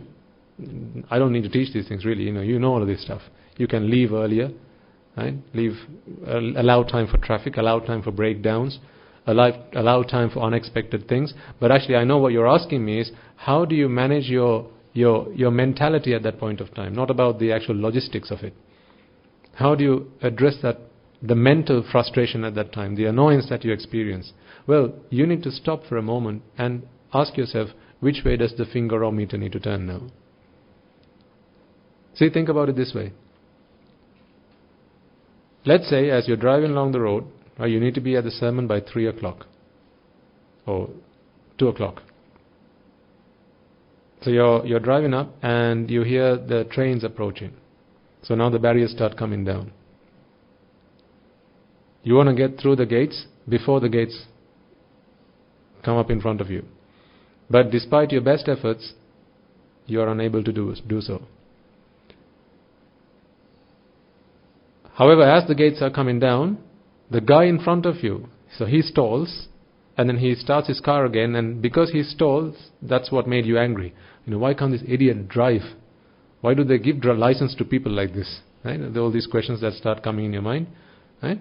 So, because now you're angry with this guy, and the car, and the driving school, and the motor department, right? And everyone, the guy who serviced the car, everyone, right? And their families and their ancestors, and everyone starts getting cursed. Okay? The whole country is now cursed. Even I can start feeling it. Somehow or the other, why don't these monks teach these people how to drive? You'll go even as far as that. And then the politicians and even the president gets to hear about it. Right? So, anyway, you're swearing at this guy. So he stalled a moment before the gates came down. Had he not stalled, you would have been able to cross the railway line. Okay? So, this guy, because he stalled, he starts his car again, and as a result, he moves onto the tracks. But there was something on the tracks that stopped the car. Now the car can't move any further, and the train's approaching. So there was something tangled on the tracks, something got tangled in the wheels of the car, and now the car can't move. Now aren't you glad that this guy stalled in front of you? Because now the train's approaching, and this guy has no other alternative other than getting out of the car and running for his life. The train comes, and the car is it's a disaster. It's an accident. The car's destroyed. And just imagine the situation, right? So now what do you say? Thank God he broke down in front of me. A moment before you were saying, why did he break down in front of me? If only he had learned to drive, all those things that you were saying out loud, swear words and all those things, you were cursing the bugger. Why did he break down in front of you? But now you are glad that he did. Because had he gone through, perhaps you might have been the next one to have gotten caught on the tracks. So now you are glad that it happened. You see, after the event, you have changed your perspective. The reason for that is you value your life more than being on time for the appointment. So now you say, oh, I'm glad. I don't mind being late for the appointment because I'm saved. My life has been saved.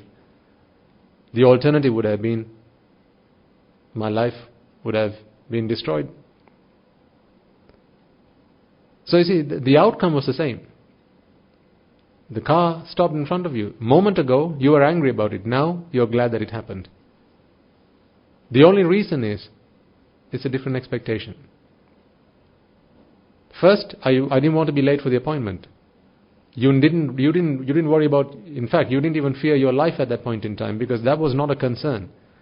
Whether I'm going to get through the rail tracks alive was not a concern because you didn't for a moment doubt that. But the moment you saw the rail crash, now you begin to think, whoa, what if it had been me? What if it had been me? Now you're glad that it happened. So, I suggest to you then, if ever you find yourself in a situation where you're held up in traffic or light goes red, you have that experience, right? You see it's green, and then what do? Foot goes on the pedal to cross the light, to cross the line before it goes red. Then you break all speed limits, right? And then it goes amber, and it goes red. Like they're waiting for you to come up to the light, and then they go red. That's how the traffic lights are programmed. They wait until you come up to the line, and then it goes red. It feels like that sometimes. Be glad that that's how it worked out. That's how it happened. Instead of seeing that as a problem, one, see that as an opportunity to address the issue that lay within. You see, because if the traffic light didn't go red, you may not have been able to identify the vexation that was within your mind. Because it went red, now you know you sensed anger. You sensed that frustration. You sensed that annoyance. Thanks to the red light, you now understand, you now know that I still suffer inside. Use that as a learning opportunity. And secondly, because it went red, perhaps you avoided a collision. Because it went red. So really, if you think about it in that sense, everything that works out right now, whatever turns out right now, is the reason that you are alive right now. Whatever the circumstances that turn out right now is the very reason that you are alive right now. So be grateful. Be grateful that the light went red. Be grateful that the train was approaching and the gates shut. Be grateful that a guy pulled up in front of you. Because it might have been that had he not pulled up in front of you, you would have sped up and maybe a container would have collapsed on the car. Maybe. That could happen. So the fact that it didn't happen was because this guy pulled up in front of you. So rather than looking at the dark cloud, try and spot the silver lining. Try and spot the silver lining. But that is a very short-term fix. It's not the fix that will help you to go towards nirvana. Because seeing the glass as half full when it's half empty is not the path to Nibbana. The path to Nibbana is not wanting. Giving up your desire for the glass to be half full. Then it doesn't matter whether it's half full or half empty.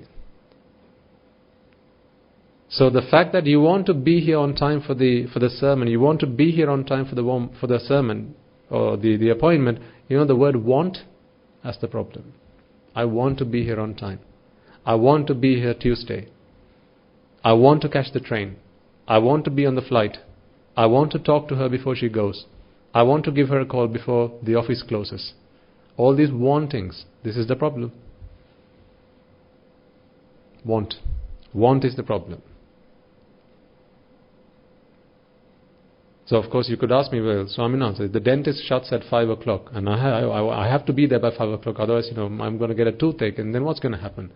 Yes, true, I agree, I admit, you've got to be there by 5 o'clock, because if the dentist shuts for the day, then you're going to have to wait till the following day.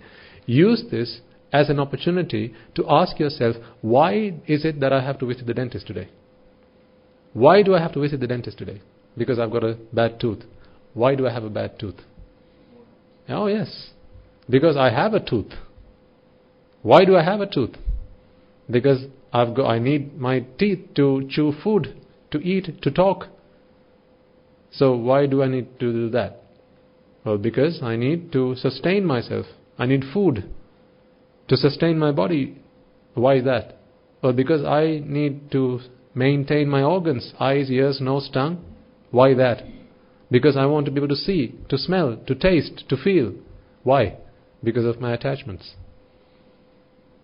I want to see. That's why you couldn't miss your dentist appointment. I want to hear. I want to smell. I want to taste. I want to experience. No matter which way you look at it, the root cause of all problems is wanting. Wanting. Give me any problem in your life, and I'll show you how it's linked to wanting something. Doesn't matter what the problem is. No matter what problem you have, I can link it back to wanting. Okay, one guy says, I've got lung cancer. Show me how that's linked back to wanting. Of course it's linked back to wanting. Why do you get the lung cancer? Because you have lungs. Why do you have lungs? Well, so you can breathe. Why do you want to breathe? So you can live. Why do you want to live? So I can see and smell and taste and experience. Why do you want to do that? Well, because that's what makes me happy. So seeing and smelling and hearing and listening and tasting, these we expect to make us happy. But we know that none of these things actually bring happiness to us. So ignorance is the root of lung cancer. A guy says, I'm in debt. Show me how that's related to wanting. Oh, duh. How did you get in debt? You borrowed. Why did you borrow? Because I needed money. Why did you need money? Because I wanted to I don't know, go to university, or get a car, or build another story on top of the 2-story house that I have. Right? Go on holiday. People take out loans to go on holiday. Yeah, they do that. They take out loans to go on holiday. Well, who am I to judge? So, whatever. Right? I wanted this, therefore I didn't have enough money, so I went and borrowed money. So, does it not all link back to wanting? Everything. Every problem in your life. I want you to be able to link back every problem you have in your life to the root of all problems, and that is wanting.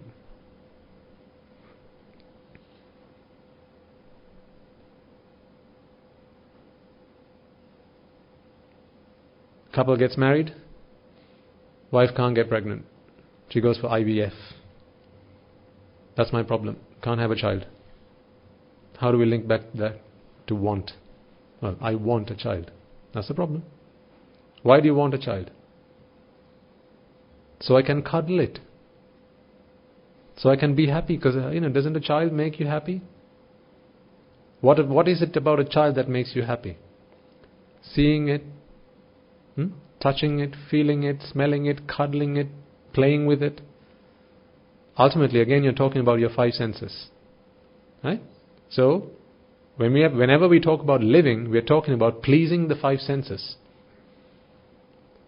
In other words, taking inputs from the outside world through our 5 senses, because our 5 senses are the doors. The doors that open up to the outside world to allow experiences from the outside world to come into our mind. This is our 5 senses. We open these doors expecting guests.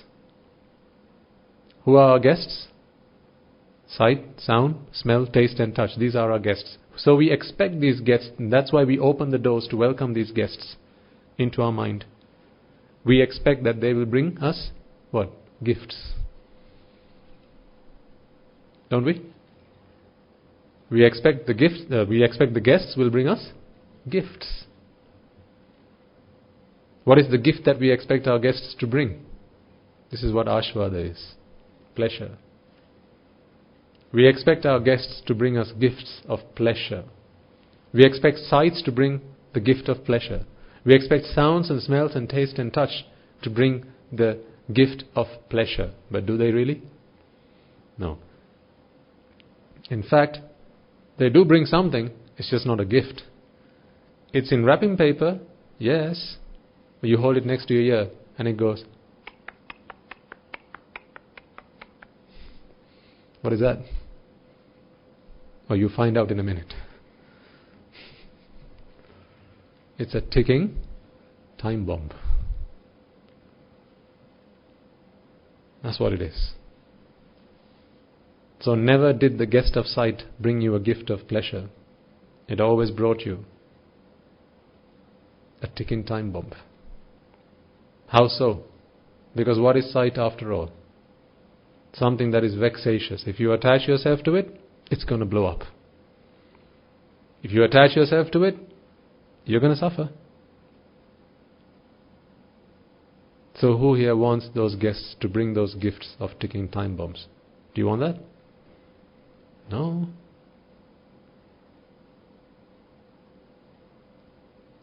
See, when you realize the truth, folks, you will stop and ask the question, why do I even exist? What is the point? What is the point of being alive? You will begin to ask this question. Until you realize this, questions will be, where did life start? How did it start? Was it chicken or egg first? These are the problems people have. Until they realize it's not who shot the arrow. The arrow has been shot and the poisoned head is leaking out poison and that's seeping through my blood. It's killing me. So the problem I have now is not who shot the arrow. How do I pull the damn thing out? You understand what I'm saying? Someone's shot you with a poisoned arrow. It's gone right through your heart. It's pierced through your heart. It's a poisoned head and the poison is seeping through your blood. What's the first question you have? Who shot it? Where did it come from? What's it made of? What's the name of the archer? Is that your problem? No, how do I get the damn thing out? Whereas a lot of people spend time asking the question, what is it made of? I will not let you pull it out until you tell me what it's made out of. I will not let you pull it out until you tell me who shot it. Which country is it made in? Is that the right or the wrong question to be asking? Wrong question. That's why the Buddha said, he mentioned a number of questions. He said, don't ask those questions. Pointless. It's not worth asking those questions. So people went and asked him, Venerable Sir, what is the origin of life? Where did the universe start? When did the world come into being? He said, don't ask. Not because he didn't know, because it's pointless asking that question. The person asking the question is a man who's been shot with a poisoned arrow. The question he should be asking is, how do I pull the damn thing out? Because it's killing me. So for as long as the poisoned arrow of anger has pierced through your heart, stop asking the question of who shot it. Stop asking that question, who shot it? Who shot the arrow? That's not the question to be asking. How do I pull it out? You have been shot. Pull out the arrow. Stop pointing the finger outwards. Start pointing the finger towards you. Start at home. You ask your children to do the homework, they haven't done their homework. But as a responsible parent, of course you have to get them to do their homework. You can't just say, well, can't be bothered. That's also anichai. You can't say that. It's your duty. Get them to do their homework. But don't be angry. Anger is your problem. Not having done their homework, that's their problem. Anger is your problem.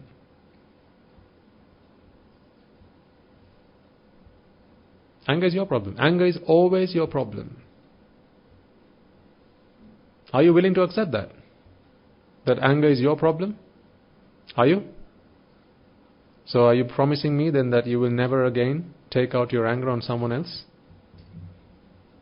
Can I get you to sign? We've got a sheet. You're going to have to sign the dotted line. I hereby swear solemnly that henceforth I will never take out my anger on anyone else, because I completely and categorically agree that anger is my own making. Are you willing to sign it? If ever you break the terms and conditions, there'll be a punishment. Are you willing to sign it? There'll be punishment. You know what? I'm not going to punish you. How about you punish yourselves? Here's what I suggest you do. Get yourself a piggy bank. Okay? Get yourself a piggy bank. Every time you get angry, or irritated, or annoyed about something or someone, and if you don't have the intellect, the intelligence and the wisdom to point the finger towards you, if at least for a moment you point the finger outwards and you start to say something, if you take action, as in you raise an arm, you hit someone, so this has gone way more than mental. It's gone through mental, through verbal, through physical, right? It's gone the full mile. So as in you're actually hitting someone now, or you're raising a finger. This is what? Kaya karma. Bodily actions. You've gone as far as bodily action. It's not just mano sankara, not just vachi sankara. It's not simply a case of you saying something, but actually you've lifted a finger now. You say, I told you not to do that. Now it's gone to physical. Right? Here's what you should do.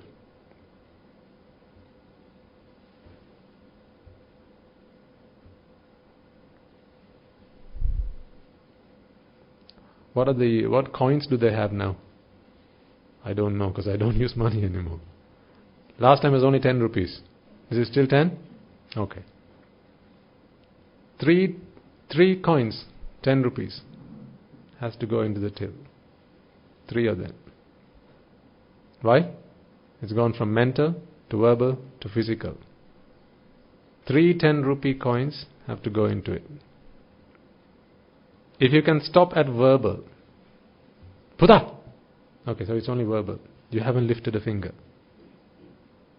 You haven't actually picked up a stick to hit the child, or anyone for that matter. It's only verbal. 2. So 20 rupees has to go into the till. And if you can stop it at mental, so mano sankara.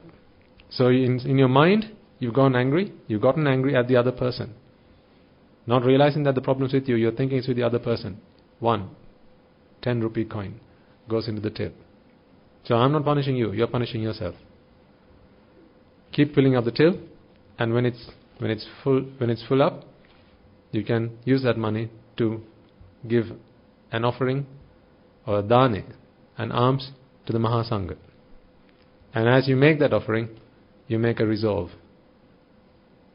May the merits that I acquire by making this offering to the Mahasangha, which includes the Buddha, may I be able to extinguish the fire of anger and aversion, hatred from my mind once and for all. How about that? So you're punishing yourself? I don't know how to punish you. But after all, it's not really a punishment. You're penalizing yourself, but by doing that, you're actually earning merit also. So you see, I'm not telling you count to 10 and wait for your anger to subside. Because we're not about fixing the problem, we're about fixing the cause. Because when you keep filling up that till, that piggy bank, you're going to have to, of course, if you come here to make an offering, we don't just accept your alms, we preach to you. We preach to you the Dhamma. So really, on that day you go to the temple, it doesn't have to be this temple, any temple. Or perhaps you invite the Mahasangha to your home and give them alms. Ask the Swami Nuhanse, the reason I'm making this offering to you today is because over a period of, let's say, 3 months, or a month if you're really short-tempered, over a period of 1 month, right, I have managed to fill this till up, and every time I got angry, I put 10 rupees into it, and that's the money I'm using to make this alms offering to you. Please would you preach to me, or preach to this gathering, the Dhamma, so that we can extinguish the fire of anger from our minds. Now isn't that an investment worth making? There you go. Because when the monk will preach, he will preach to you the Dhamma, which will treat the cause of the problem, not the effect. We'll address the cause.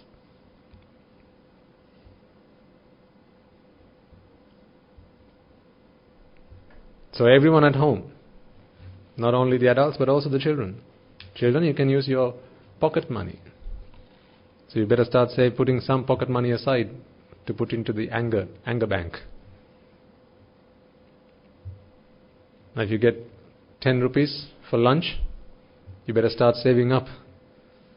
8 rupees you can't have anything for 10 rupees nowadays, can you? I still think about my school days. How much do you have to give pocket money for lunch nowadays? How much? At least 100. Jeez. Time does fly by. Okay, at least 100. Right, well that's 10 lots of 10 rupees. So let's say at school, you had a fight with someone. You had an argument with someone and you had a fight with someone. So now, you can come and tell Amma, I had a fight with someone at school. What happened? So he took my ball and then I had to hit him. He didn't give it back to me. I asked for it, he didn't give it back to me, so I had to hit him. Okay, that's 30 rupees. 30 rupees in the till, please. So if it happened, then you're going to have to save up from lunch money 30 rupees to put into the till. So every day if this happens, then the 100 rupees that you got for lunch is going to go down to 70 rupees. And this child's going to get malnourished pretty soon. And he's going to get so weak, he's not going to be able to hit anyone anyway. Soon enough. So, whichever way you look at it, it's a win-win situation. So anyway, when you make the offering to the Mahasangha, invite them, ask them, plead to them to give you a sermon on anger and how you can treat this disease of anger. But it all has to start with making sure your fingerometer is pointing in the right direction. I need you to make this a habit, folks. And this is practical. Practical stuff you can do. I'm not saying count to 10. I'm not in that business of sugarcoating the problem. I'm not in the business of sugarcoating the problem. Let's go to the cause and fix the cause. Wanting is the root of anger. Desire is the root of anger. When you become a slave to something, that's when you desire it. Now you have put yourself in a position whereby you can be angry. That anger can come at a future moment. If you like this, for instance, if you're telling me now you like this, you desire this, well, it may be that you will become angry at a future point in time because of this. All I have to do is take this off of you. Take it away from you, and now you're angry. Have you not seen little kids fighting with each other over toys, little things? It's in your nature to be angry. You don't have to teach someone how to be angry. It's in their nature to be angry. Otherwise, how do little babies fight with each other? They hit each other. They never went to anger school. How come they know how to fight with each other? It's just in their nature. Because they came into this world wanting something. So for as long as you want something, there's always scope for anger. You don't have to teach someone how to be angry. If they want something, they'll always be angry. So how does someone become someone who never becomes angry? You first have to become someone who desires nothing. That is the only way to fix anger. Not counting to 10, not taking pills, not thinking over it before you speak up. These are all good, okay, they are practical, but that is only sugarcoating the problem. That's just patching up the problem, not fixing it. It's plastering over the problem, not fixing it.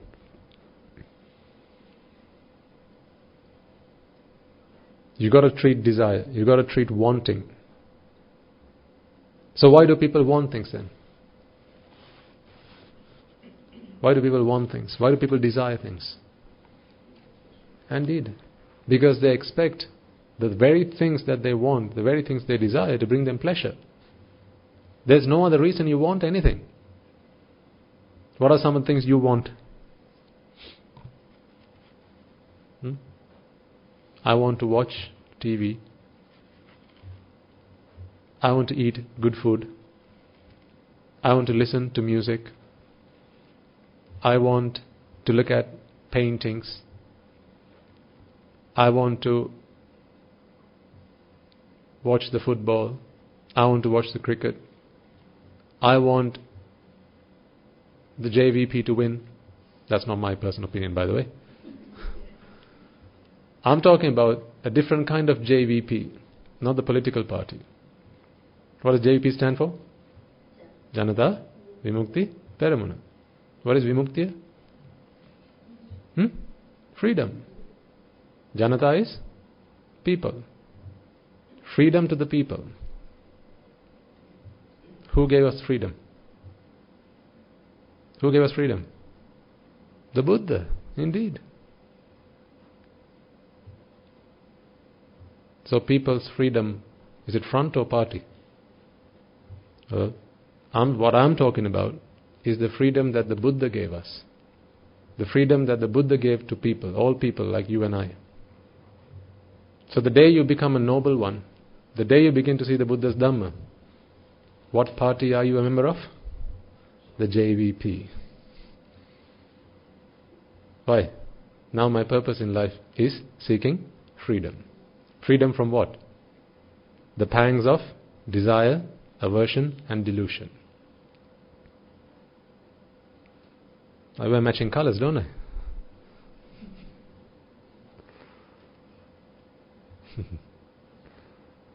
Red robes.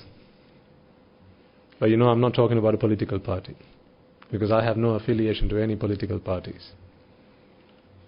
My only affiliation is to the Buddha's party. That's the only party I want to go and hang around in. And that is the Freedom Party. The party which gives us freedom.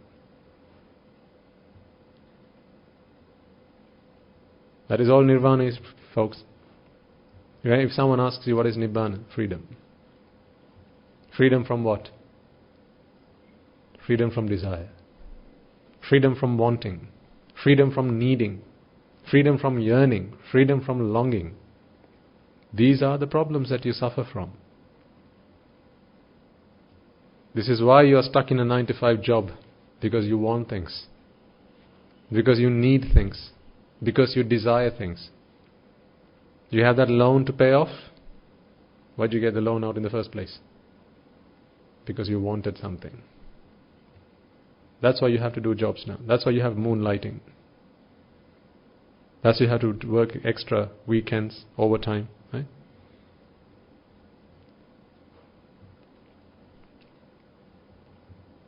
Whenever you're vexing, to relieve yourself of vexation, what must you do? Vex someone else. That's how it works. Let me explain. An artist. Okay, let's say an artist.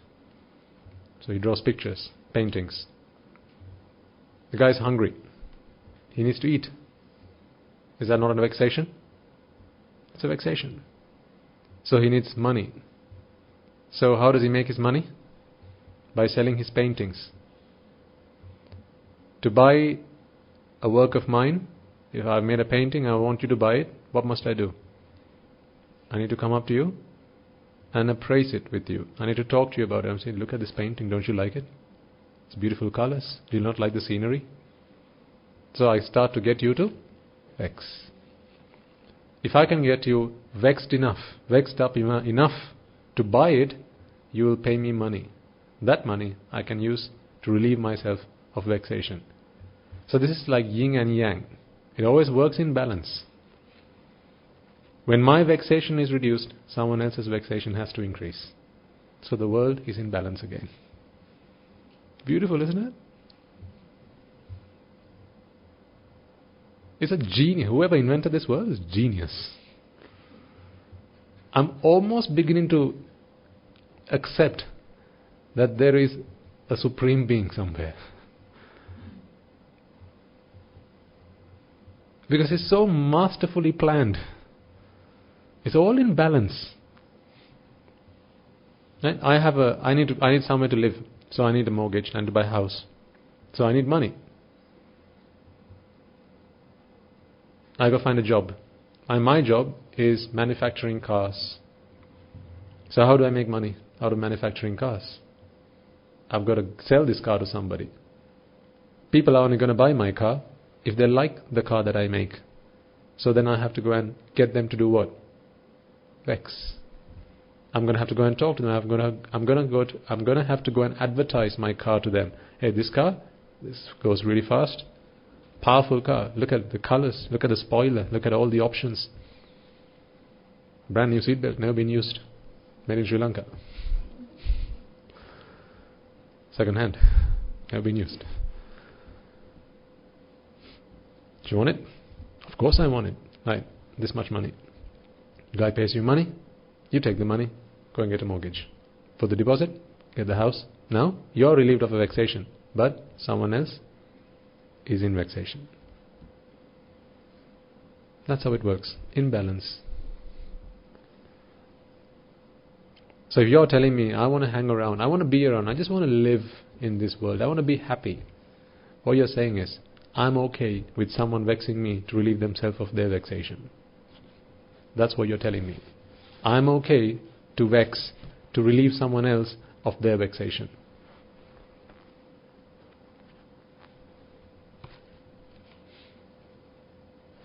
It's like donation, like blood donation.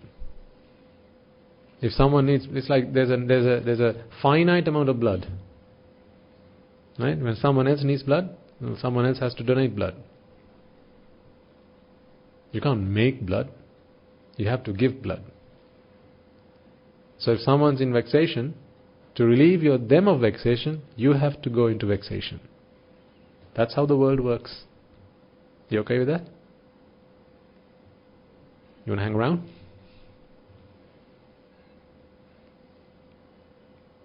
All those ornaments you have at home? All those ornaments? The grand piano? The cuckoo clock? The flower vase? The potpourri? The lovely chandelier? I know you got one of those. I know. How did they make their way to your home? Into your home? Vexation, indeed. You looked at them, you look at it and thought, ooh, I want that. Why? You were influenced. How? You hung around with the wrong crowd. The reason you have a chandelier at home today is because you hang around with the wrong crowd. You think it's so innocent, right? It's only a chandelier. How can you say I'm hanging around with the wrong crowd? Well, they had one. They got one. Why? Because they were infected. This is like a zombie apocalypse. And one zombie bites another guy, the guy gets infected. And then what does he do? He goes and bites another one. And then they get infected. And then they just keep on going. It's the pyramid effect. There's one source, that's all it's needed. And then one guy infects 2, then 2 infects 4, 4 infects 8. That's how it goes. So if you have a chandelier at home, that's why I asked you the other day, are you willing to take me home? And show me around? The state that your home is in right now, are you willing to take me to your place and show me around your living room? Oh, come on in, Swami, and say, look at all the lovely ornaments that we have at home. Knowing fully well how I feel about you. Knowing fully well how much I know that these are all crying out loud that you are vexing. Would you like to take me and show me your garden? Come on, all you gardeners. Aren't you proud of your garden? The roses, red and yellow. The tulips, the daffodils, the sunflowers. Surrounded by the green grass. And then there's that pond with the water lilies. When would you like to invite me? Take me to your place and show me around.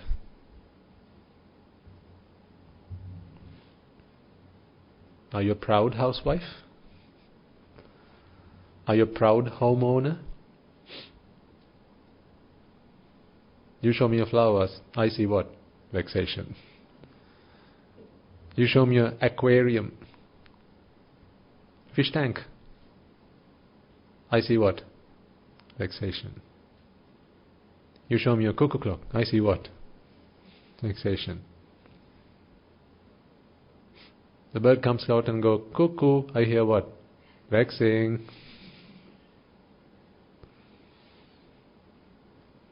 You show me your Da Vinci painting, I see what? Vexation. You show me your collections. Elton John collection, Michael Jackson collection. You show me your trilogies, right? The Matrix trilogy, Star Wars. You show me, neatly laid out on your shelves, all those box sets, right? Laid out. Your large screen TV, 65-inch. You show me these things. What do I see? Vexation. So who wants to take me home first? Oh, you don't want to invite me to your place? God, you're an evil bunch, aren't you?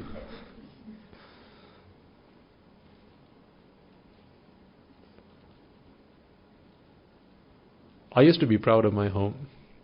Now I'm ashamed. As in not the home I'm in now, but the home I used to be in. I'm ashamed. Because every item that was not essential for my existence, I brought there because I was vexing. Even the items that are essential. The fridge, yeah, an essential item. But why is it there in the first place? Why do I need a fridge? Because I need to keep my food from going off. Why do I need that? Because I need food. Why do I need food? Because I have a stomach that gets hungry. Why do I have a stomach? Because I have to maintain and sustain a body. Why do I have that? Because I need sight, sound, smell, taste and touch. Why? Because I want to see. I want to smell. In other words, I'm vexing.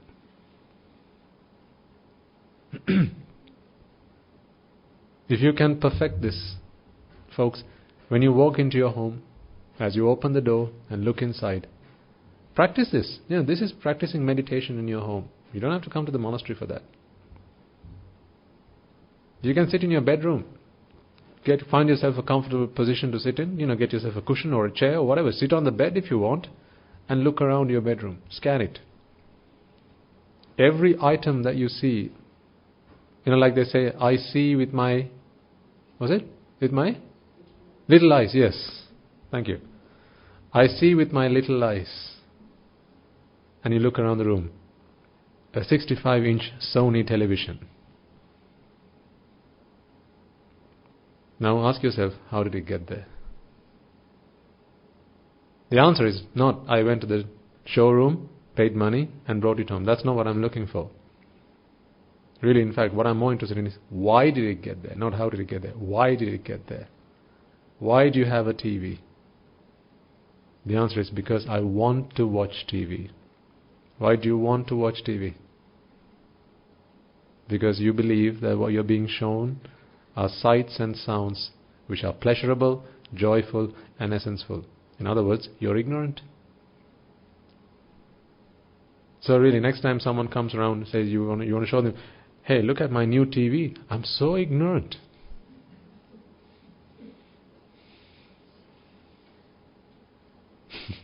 What about my 5.1 surround sound? You can give it in a surrounding way, like I'm so ignorant. And give the full sound effect. I'm so ignorant. And you take them into your bedrooms and then show them around, right? Do you like the carpet? I picked this carpet because I'm so ignorant. And the wall hangings, show them each one of them. I'm so ignorant, I got this one. And then I got another one. Can you imagine how ignorant I am? And then it was buy two get one free. I got this one as well. So if you are 2 times ignorant, they give you one for free.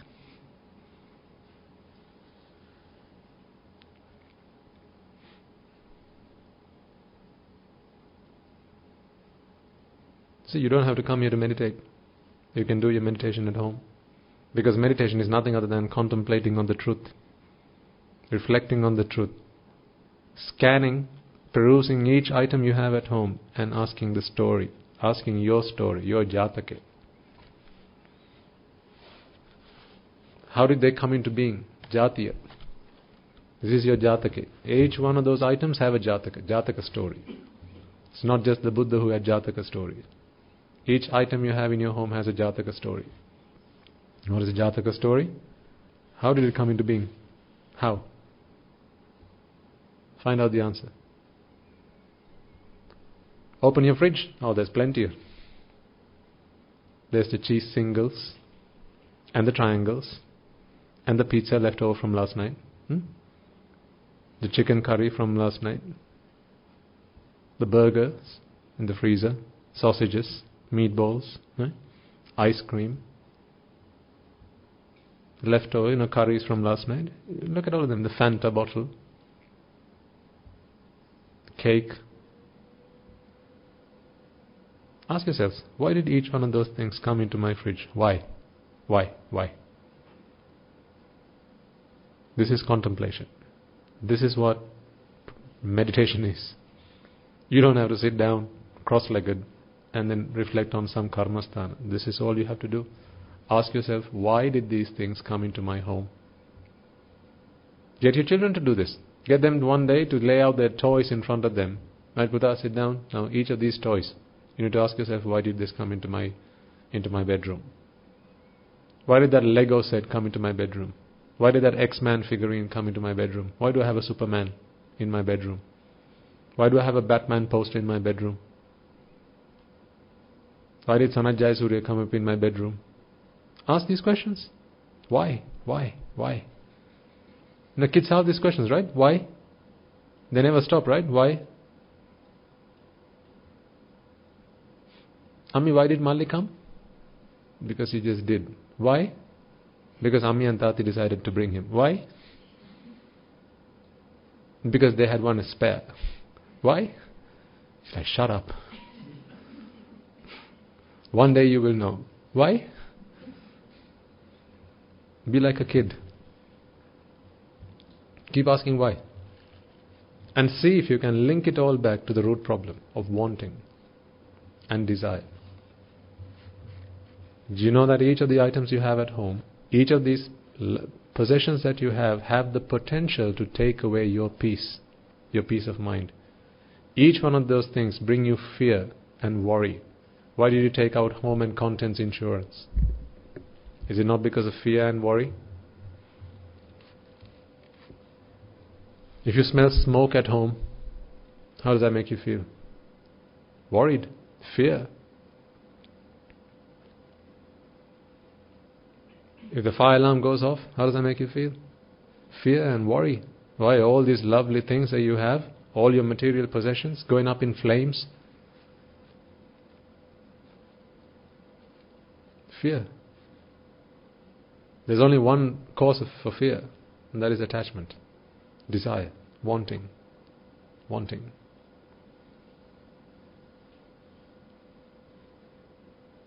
Some of you may have parents who are getting to their last legs of life in their lives.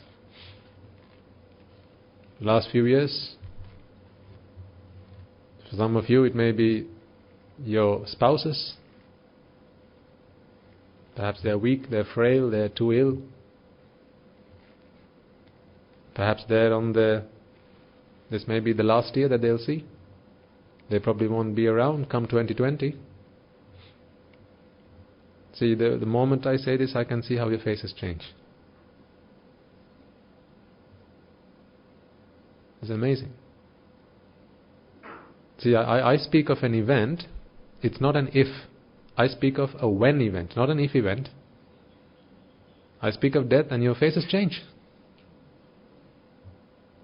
Why does it do that? Why does the word death change you? Your face, your emotions change.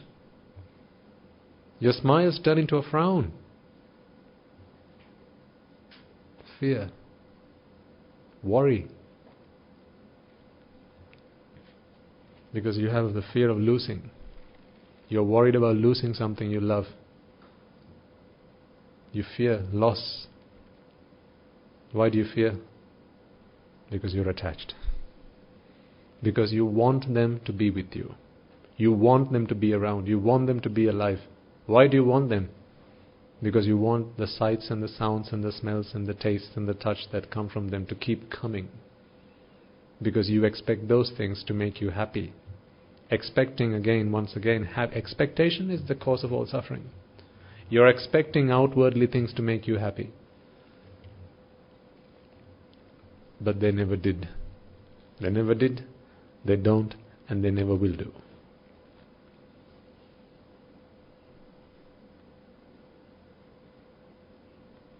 All it brings is suffering. That's why I say, some people, when they get to learn that they've got cancer, the next day they're at the monastery. What a shame.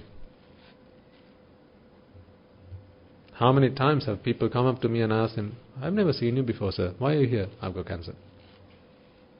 I know, it's funny. It really is actually. It's not funny and funny at the same time. Why are you here? Because I've got cancer. You got on the wrong bus. The bus to Maharagama is the other way. No, seriously. Because they're coming here for the wrong problem. They want to live. Now they've been given an expiry date. Right? The expiry date has been pronounced. Essentially that's what it is. It's like, on this day you shall be sent to the gallows. So the death penalty has been announced. Now they want to come here because they know that death is now imminent. So until this death sentence came along, they thought, what? I'm never going to die. So they kept fooling themselves. I'm not going to die. Not anytime soon anyway. That's why whenever we have a meditation program or a SIL program, it's always the elderly people that come to the monastery, right? Because young people, they're far too busy. Why? They're not going to die. It's only the old people that die. Only old people die, right? Young people, they don't die. Old people die. Old people die. Young people don't die. So young people needn't worry.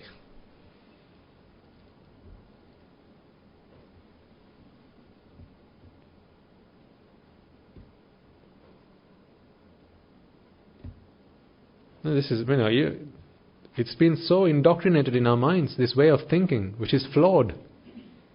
Now, I've told you, when I asked my mother, can I ordain? She said, why so soon? Because what is the idea that they have in their minds? Ordaining is for what? Which people? Old people. After you've lived a good life, after you've had kids, right? After you become successful, then you retire and then you go and ordain.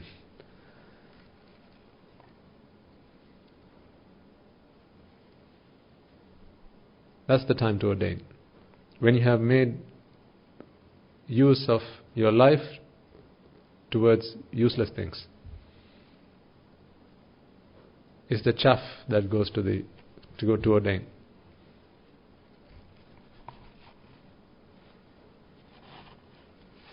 This is the mentality that people have. Because again, they have not seen the right problem. That's all it is. That's all it is. You haven't seen the right problem. My parents didn't see the problem. I don't know if they have seen it now, but they didn't. Certainly not when they gave me up.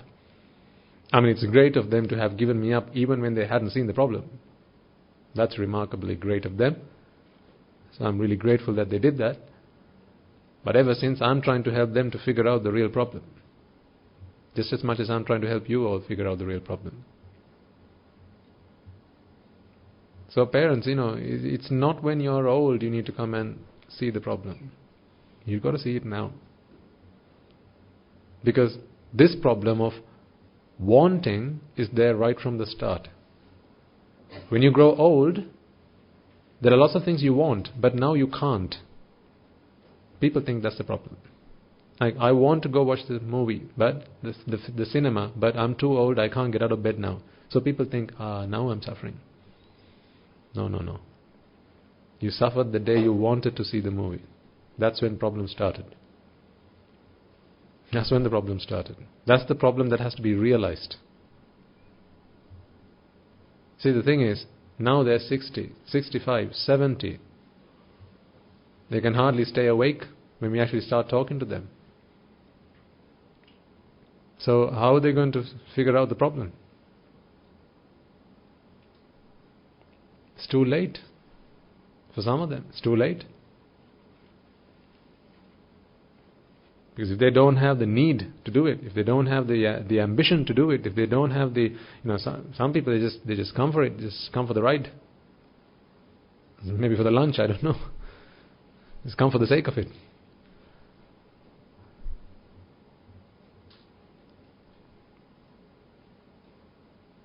I don't think it's ever too late if you're coming for the right purpose, for the right reason.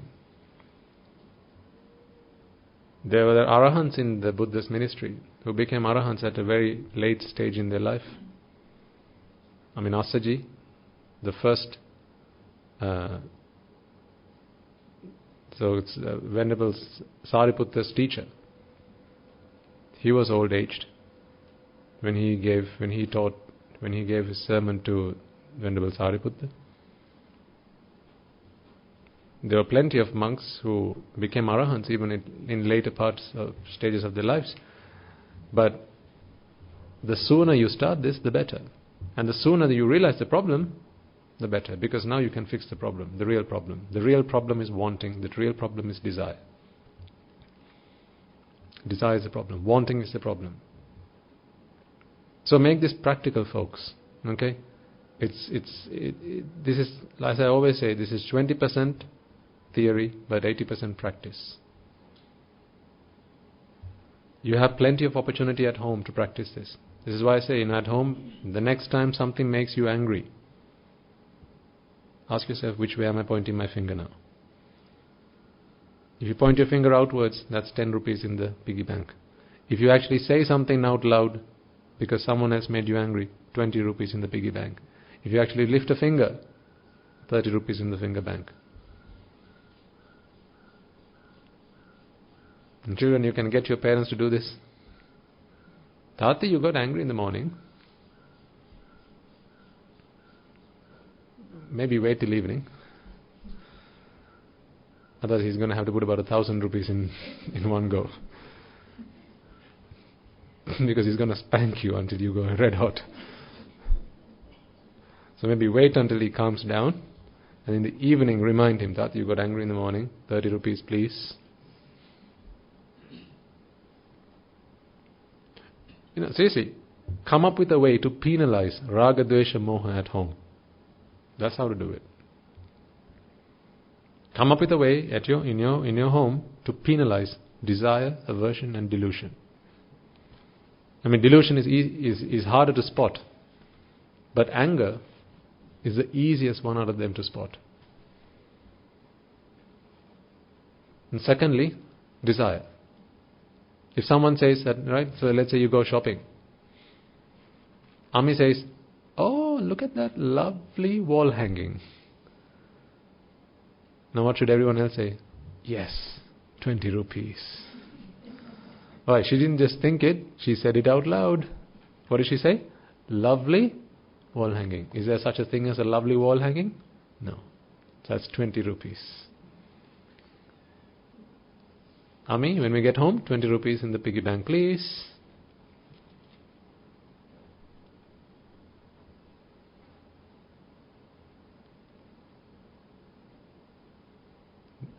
Come up with a way to penalize the defilements.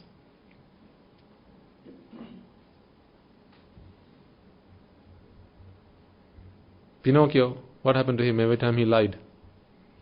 His nose grew longer. That's how he learned, I shouldn't lie. There's a penalty system.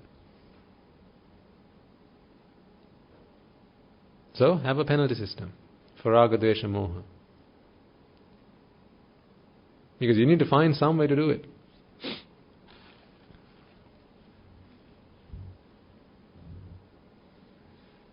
If your kids ask for pizza tonight, there's dinner. Dinner is ready. Ammi, can we have pizza tonight, please? So he didn't just think about it. He said it out loud. Now, 20 rupees in the till, please.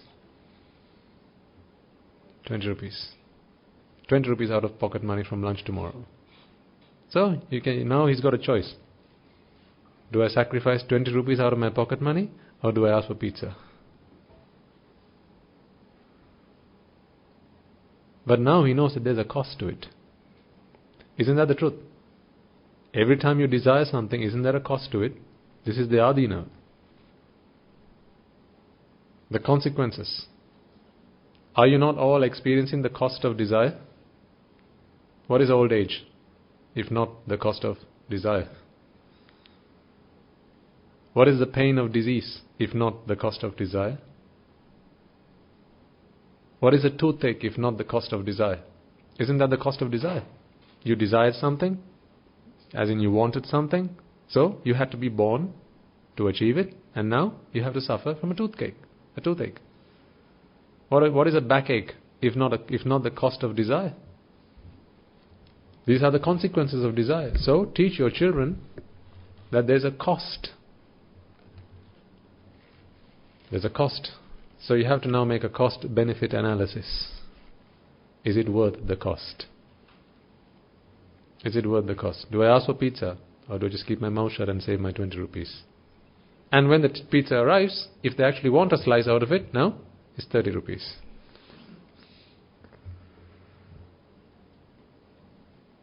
Why? Because it didn't stop at Vachi Karma, it went on to Kaya Karma.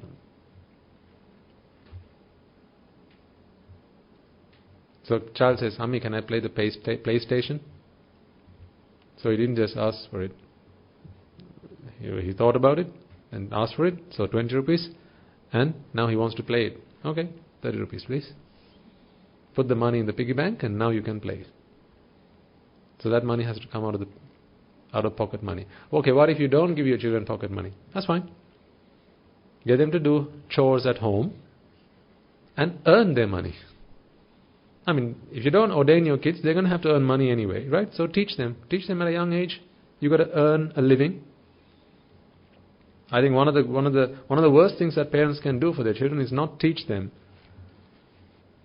that you've got to earn your way in life. So even from a young age, teach them to earn a living. Now give them pocket money for sweeping the house, washing the dishes, cleaning the toilet.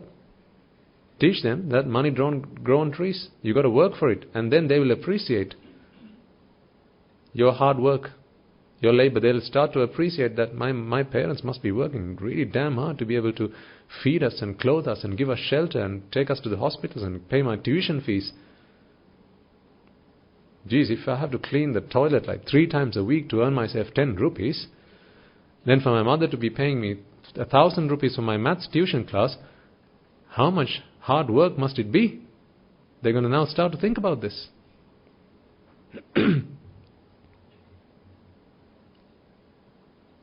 I don't believe in keeping money away from children. No. Teach your children how to earn money. Teach your children the value of money. And by teaching that, really, it's not about money, the value of which you're teaching them. Teach them that the equity of life is labor. Labor is the equity of life. Teach them that to gain something, you have to work for it. Then they will appreciate how hard their parents work. Today, a lot of the time, people come up to me and say, Swaminatha, my children, they don't understand how hard we work for them. They ask for this, that and the other. My children are always pestering me to get me that, get me this tati, get me that tati. They don't appreciate how hard we have to work for it. No, it's because you didn't teach them. So teach them. From a young age, about the age of 7, 8, 9, right? They can count. They know their money, right?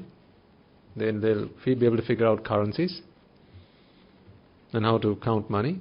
They'll be able to learn that. So give them some pocket money. But get them to do something before you give them that. Not for free. Don't give them pocket money for free.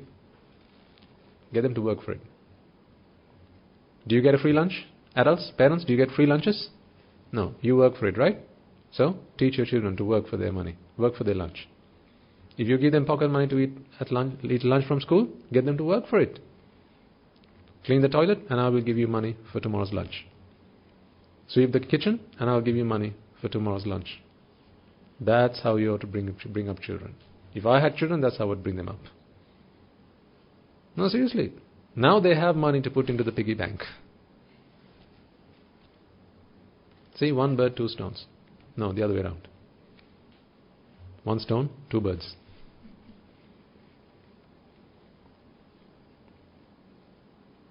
So now you give them a worldly lesson as well as a lesson that is going to help them towards the Nibbana also.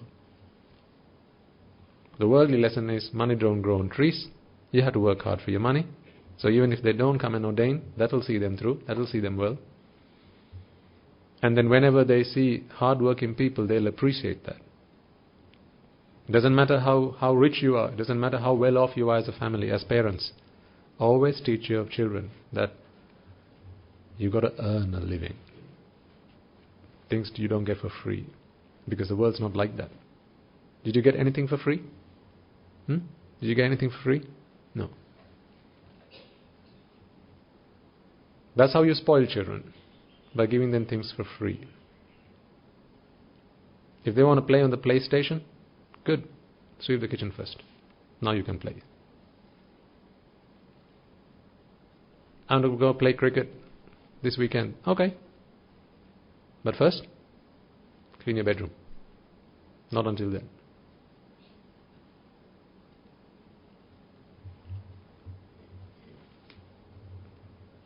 You hate me now? Now this is how my father taught me. I remember how much I had to cry in front of him for a bicycle. How many exams I had to get through just to get a bicycle. Every year he said, yeah, you'll get one this year. But the year came and went, no bicycle. For the following year, he said, okay, get through the next exam and I'll get you the bike. Got through the exam, just no bike. Not because he couldn't afford one, but he wanted to teach me the value of money. He wanted to teach me the value of hard work and labor. My father could drive me to school every day, but he didn't. He got me to go in the bus. He got me to get public transport because he wanted to teach me a lesson. He wanted to expose me to society, to learn how to live life, to learn how to interact with people. So he didn't drive me to school. He could, but he didn't. Even to this day, he reminds me, do you remember Swami Nuhansa, why I didn't drive you to school? Yes, Apache, I remember. He's very proud of that. Bless him. He's very proud of the fact that he didn't get me my bike.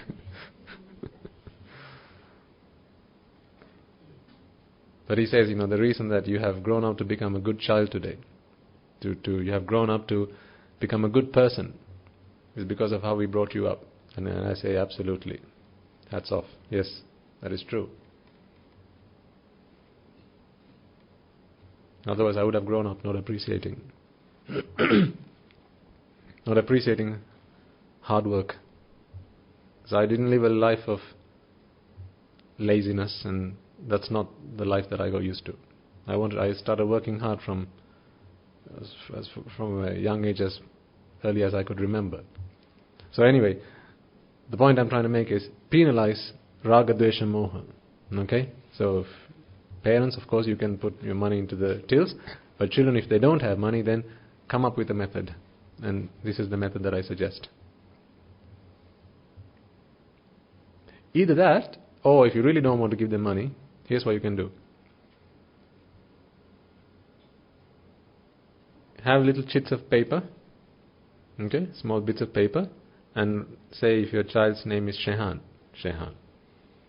Instead of putting 10 rupees, you can put in 15 minutes. Roll it up and put it into the till. If it's Vachi Karma, 30 minutes into the till. If it's Kaya Karma, 45 minutes into the till. What is this time? This is time. Time that they have to now put towards the Sambuddha Shasana. So when you invite the monks to your home, or when you go to offer the dane, instead of money, well, they can give time. So Putta, let's take up all the chits. Okay, so in the last 3 months you have 15, that's 30, another 15, that's 45 altogether. That's 3.5 hours, right? For this dane, you have to expend 3.5 hours of your time towards the dane. So then give him some work. 3.5 hours worth of work. Washing the dishes, washing the monks' feet as they walk into your home, laying out the chairs, arranging the dane, washing the alms bowls. Right? So now instead of money, they have to give up time. Either way, they are being penalized for raga, dvesha, moha. But at the same time, they are also earning merits. What a fantastic way. So implement that method at home. So stop pointing the finger outwards. Always point the finger inwards. There's no one who's ever made you angry. No one. Only you have always made yourself angry. No one's ever made you feel sad. You have made yourself feel sad. No one's ever irritated you or annoyed you. You irritated yourself. You annoyed yourself. You are your greatest annoyance.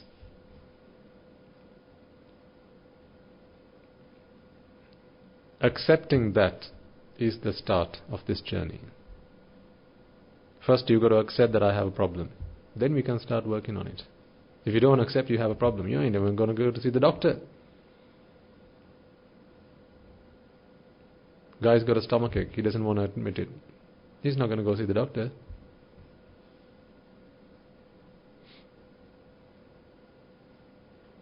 All starts with accepting. Yes, problems with me.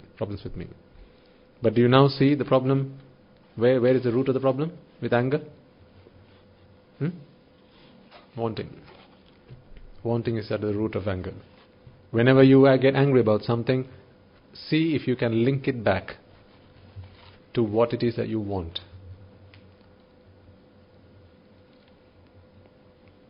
You get a bill, red notice, makes you angry. Why is that? Because what do you want? You want it to not be a red bill. You want it to not be a red notice. You get a tax bill. No? Makes you angry, irritates you, annoys you. Why? It's because you don't want. You want it to not be your tax bill. You want to not pay tax. You want to not pay bills, not have to pay bills. This is why. You get a parking ticket. You want to not get a parking ticket. Or in other words, you don't want a parking ticket. There's always want. See the want and fix the want. And then that is how you can fix anger. Say, I want you all, when I ask you in about, say, 3 months' time, how about I say, put your hands up if you have expressed anger physically in the last 3 months. None of you put your hands up. Wouldn't that be a great achievement? In 3 months' time, I'll ask you all, in the last 3 months, have you physically expressed anger? So, not even as much as lifting a finger. You have not gone that far. It stopped at Vachi Sankara, as in verbal. Verbally you have expressed it, but not physically. You haven't lifted a finger. You haven't picked up a stick or a cane to hit someone. You didn't pick up something to throw at someone, to hit them. Right? So none of you children will have had fights at school. That has to stop. No fighting. Violence only begets violence. So in 3 months' time, I want you all to be able to say, yes, Swaminathan, none of us have physically expressed anger. And then a few more months down the line, I'll ask you all, have you verbally expressed anger at someone else? And you will tell me, no, Swaminathan, I have not shouted at someone, not in the last 6 months. Now, wouldn't that be an achievement? I have not shouted at someone. I have not sworn at anyone. I have not expressed anger at anyone. I mean, you can complain, but without being angry. Can you not? I'm not saying don't complain. The phone won't work, right? You're paying your bill, but the phone won't work. I'm not saying just keep quiet about it. Ring up the company. The phone's not working. Okay, we'll try to fix it. Please, thank you. You go back the next day, it's still not being fixed. It's not working. Please, can you fix it? You go back the next day, it's still not fixed. Please, can you fix it? At what point is it okay to change your tone? Please, can you fix it? Can you fix it? Fix it!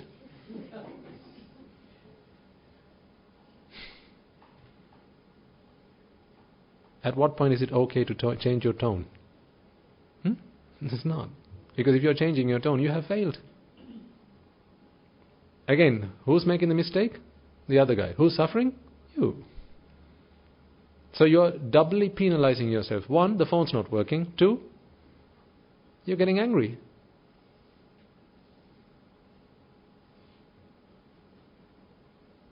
Stop penalizing yourself. This is all I'm asking you to do. Stop punishing yourself for someone else's fault. I can't believe I'm actually having to say this. Stop punishing yourself for someone else's fault. It's like you're walking up the street, two guys are having a fight, and you think, hey, why are they having a fight? Let me hit myself.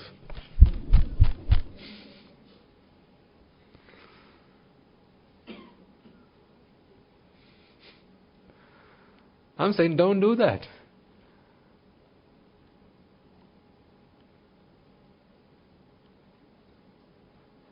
Stop penalizing yourself. You are the architect of your own anger. No one else has ever made you angry.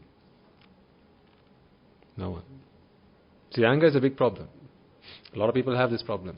And anger is worse than desire. Aversion is worse than desire.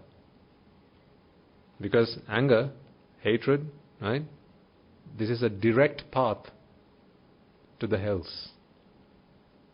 No detours, direct.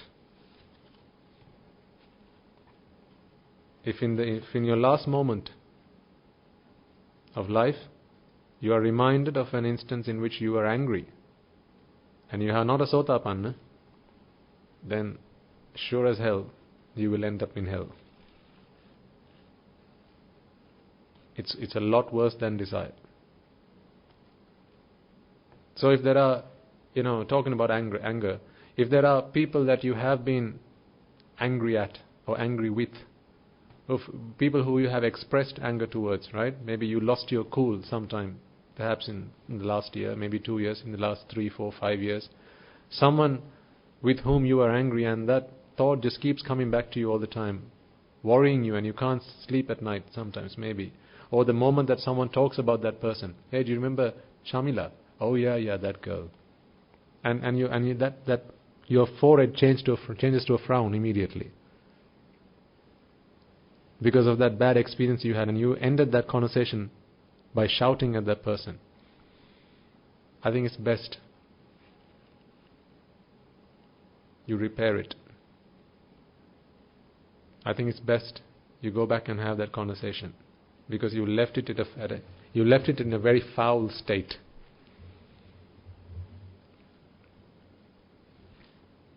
Because what if that thought comes back at the moment of your death?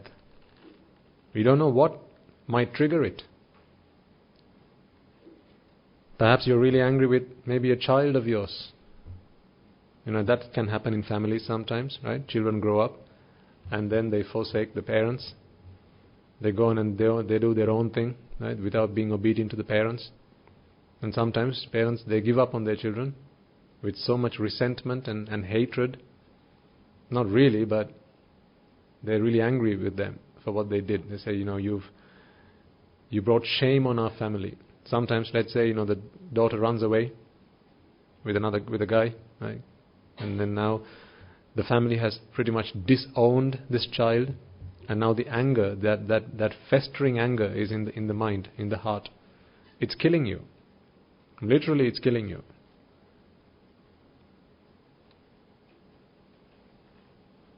Be the better man. Speak to them. Give them a call. Go and see them if you must. Or invite them to come around. Talk to them. Not for their benefit, for your own benefit. Talk to them and say, Puta, yes, we ended things on a really foul note, but let's make repairs. I forgive you. Right? Whatever was said and done between us, let's not take it any further. I forgive you. I was angry back then. I shouted at you, I screamed at you, I yelled at you. I was infuriated. It was wrong of me to be like that. Today I realize that my anger is my own making. It's not what you did that made me angry. I was a fool to be angry at you. So forgive me. You can go and do as you wish. This is not me asking you to change what you have decided to do, change your way of life. All I wanted was an opportunity to make repairs. Forgive me, I forgive you, and that's the end of it. At least now, you have made a confession. You have made that confession, and now you can move on. Think about old friends. You might have left those relationships on a sour note. Used to be old friends, but now you're enemies. It ended in a brawl, in a fight, in an argument. And then that was the last time you spoke to that person. Right? Every time, so even as I'm talking about this now, you know who I'm talking about. Yeah, that guy. That person. You know who I'm talking about. That person. Make repairs. Pick up the phone. Talk to them. Send them a note. Send them a letter. If you don't have the courage or if you can't make contact with them over the phone, send them a note. Dear, whatever the name is. Right? Yes, we ended things on a very sour note. I'm not proud about how we ended our relationship. It was wrong of me to have shouted at you. Things happened, right? You didn't like the way I acted, I didn't like the way you acted. But today I realized that if I was angry at you, that was not your fault. Do you not agree? If you are angry at someone, whose fault is it? Your own fault. So you say, if I was angry at you and if I shouted at you, that was my own fault. I'm sorry for having expressed my anger or taken out my anger on you. I forgive you. With metta. Sign it, put it in the post. Just try it out once. See how relaxed you will feel after that. How relieved you will feel after that. Because the problem is, if that thought comes back to you in your moment of death, if that memory comes back to you in your moment of death, in your moment of death, and if you are not a Sotapanna, then I can pretty much guarantee your next stop is not going to be a fun place. So make repairs. It's time to grow. It's time to become the better man, the better person. Be first to apologize. Don't wait for the other guy. I know, it may be that they're the ones who wronged you. Perhaps they borrowed money off of you and haven't returned it. Perhaps they've taken something that belongs to you and not returned it. And on those grounds, you don't want to talk to them. You're angry with them. Well, let's make repairs, because anger is killing you. They made the mistake, but you're angry. You're suffering. For their error, you're suffering. How does that make sense? Put a stop to it. You're not saying, give me back my money. No. You can decide to do whatever you want with it. Ultimately, that's what they're doing anyway, by not giving it back to you. Right? This is not me asking you to pay back the money. You can choose to decide as you see fit. But I just wanted to write to you to say, I'm not angry with you.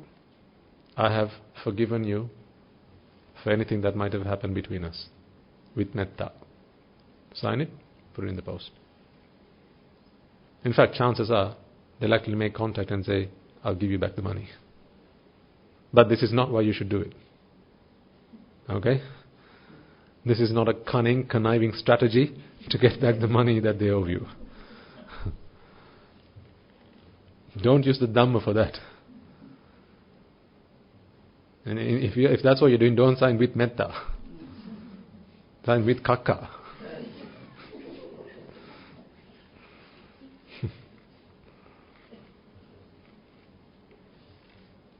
So don't use the Dhamma for your personal gains, but I think we all should do something about that, right? Because I know there will be festering wounds in a lot of your hearts and in your minds. It may be a sibling who you don't keep in contact with anymore. It may be an offspring of yours, right? A son or a daughter. It may be a parent that you just don't keep in touch with anymore. Perhaps an uncle or an aunt or a grandparent. Because those relationships ended very sourly, so bitterly. It's time to move on. Maybe an old friend from school. Last day you saw them, you had a fight, an argument, and that was the end of it. You never spoke with each other. You unfriended them on Facebook, blocked them, and that was it. No, you can be better than that. Because you have been cowardly. That's what you did. By blocking them and saying, don't ever speak to me again, that was being cowardly. No, be the better man. I'm not saying rekindle old relationships. That's not required, that's not necessary. Because if they can't bond with you, then so be it. But it's time to move on. That's all I'm saying. Send them a note. Maybe a postcard. Doesn't have to be fancy.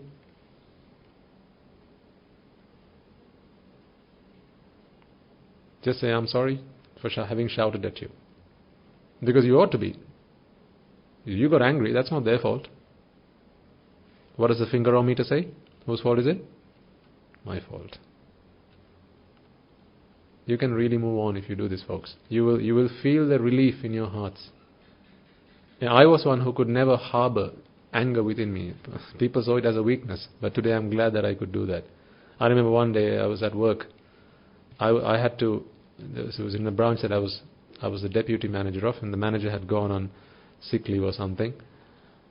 Some other guy came in to oversee matters for the day, and it was a really busy day, so I went up and there was something I needed him to sign off. A senior manager had to sign it off, so I took it to the guy, and this guy was really, he worked in fraud. So, you know what people who work in fraud are like, always so tensed and so stressed out. And so this guy, he was so stressed out when I approached him, and he shouted at me. He said, why do you bring this rubbish to me? Go and sort your own mess out.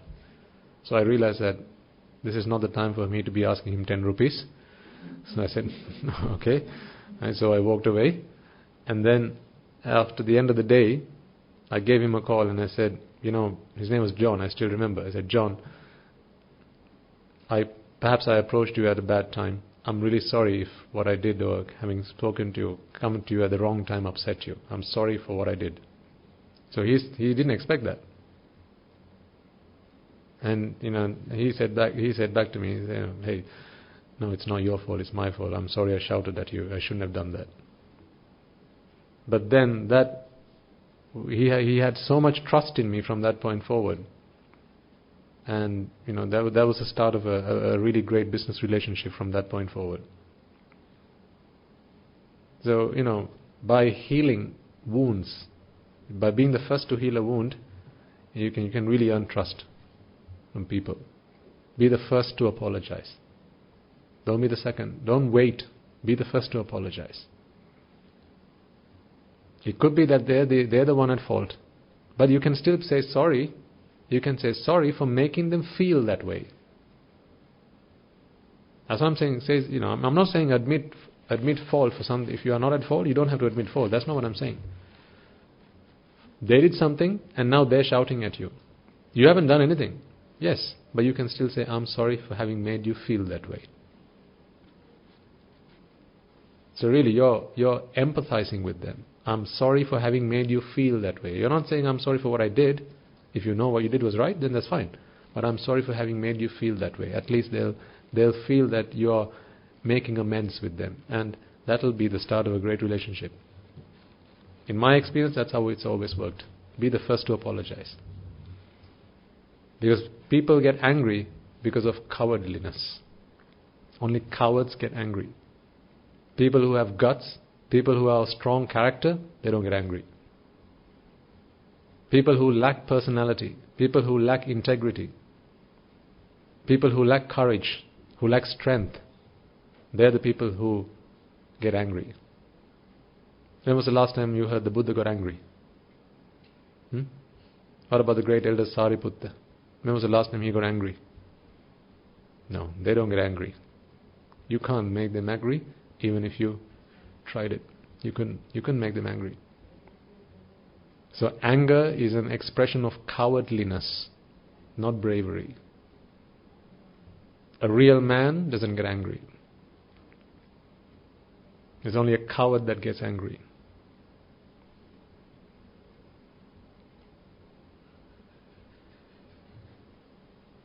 So, let's work on that. You can start by doing the things I suggested. 1, get yourself that piggy bank. Start working on it. Right? If it's not money, at least little chits of paper. I owe you labor. 10 minutes, 15 minutes, 20 minutes, that goes into the till. And then that you make an offering to the Mahasangha. It could be a dana, or it could be some other meritorious deed. Right? Make an offering. So if it's not money, it's labor. If it's 15 minutes in the till, you can come and sweep the temple. Next time you bring your children to the monastery, right? Buddha, let's open the till up. How many chits did you collect in the last week? There's half an hour, right? Let's go to the monastery. You have to sweep for half an hour. You got to clean the chairs. You got to arrange the hall, right? You got to go and wash the bathrooms, right? Someone has to clean those toilets. If you don't do it, we do it. So, if your children have collected up sheets of paper and it has 15 minutes, 20 minutes, half an hour, then get them to clean the toilets. How much merit do you think they'll earn? An incredible amount of merit.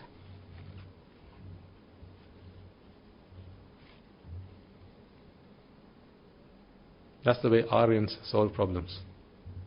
Not by giving them the cane treatment. You don't have to hit your children, folks. You don't have to beat your children. You don't have to. There are other ways to do it. Show them wrong is wrong. But appreciate when they do something right. And then whenever you penalize them by getting them to do something that is good for them and for greater mankind. And by doing that, when they do something good, they're earning merit, and their minds and their consciousness is acquiring merits, and it's being powered and transformed into something that is beautiful. And the more times that the mind is doing that, the less that the mind will be prone to actually go back and reoffend. So that is how you ought to bring your children up. I have never brought children up of my own, but I have about 50 of them now that I bring up, so I know a thing or two about bringing up children. 50 who? Monks. Of which we have about 15 young monks. Who here has 15 children? None of you. So, take a lesson from me. So this is how I help our young monks to work on their errors, work on their problems. Okay, I promised to end the sermon at 6 o'clock, so I had better keep to my word, unlike you guys. So we're going to work on anger this week, yeah? So I want you, when I ask you next week, you need to have that till, the piggy bank, and you need to, hopefully you won't have anything in it. But I might ask you randomly, Madam, how many rupees have you collected in your piggy bank this week? I might ask you randomly.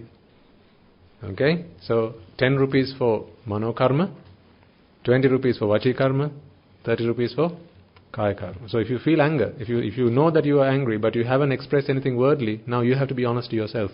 10 rupees. If you have actually said something out loud out of anger, 20. And if you have used your body to express anger, that's 30 rupees. So if for our non-native listeners, you can replace rupees with pounds or dollars or whatever, that they will go, oh, he said rupees, we don't have rupees here. I know what you're like. It doesn't matter what it is. You can be ringgit or yen or whatever you like, just do it. And make sure your fingerometer is pointing in the right direction. And that's the whole aim of the game, right? Make sure you're pointing the finger in the right direction. And what's the other thing we said? Those festering wounds deep inside of you, all those past angers, past brawls and arguments that you had, it's time to move on. So make up a list of people who you haven't been able to forgive. People who wronged you, people who left you in the lurch. Might have been an old relationship, maybe an ex-husband and ex-wife, maybe. I'm not saying rekindle, I'm not saying get married again. That's not for me to say. All I'm saying is, send them a note. I have forgiven you. With metta. If you do that, it will help you grow. It will help you keep a huge leap on your path to Nibbana. I promise you. Try it. Promise you. Okay. Let us chant the Arya Maitri and we will chant some merits and bring the sermon to a close. We sing a little today. Yeah.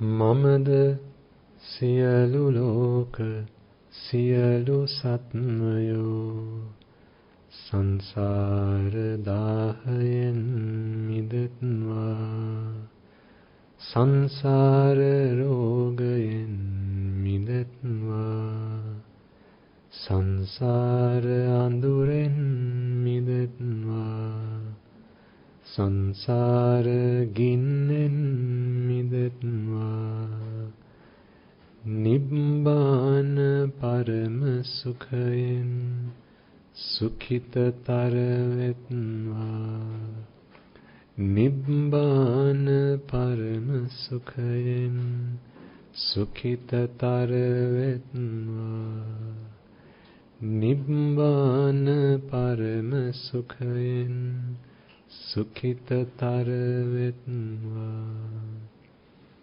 මමද සියලු ලෝක සියලු සත්වයෝ ජාති ගින්නෙන් මිදෙත්වා ජරා ගින්නෙන් මිදෙත්වා ව්‍යාධි ගින්නෙන් මිදෙත්වා මරණ ගින්නෙන් මිදෙත්වා නිබ්බාන පරම සුඛයෙන් සුඛිතතර වෙත්වා නිබ්බාන පරම සුඛයෙන් සුඛිතතර වෙත්වා නිබ්බාන පරම සුඛයෙන් සුඛිතතර වෙත්වා මමද සියලු ලෝක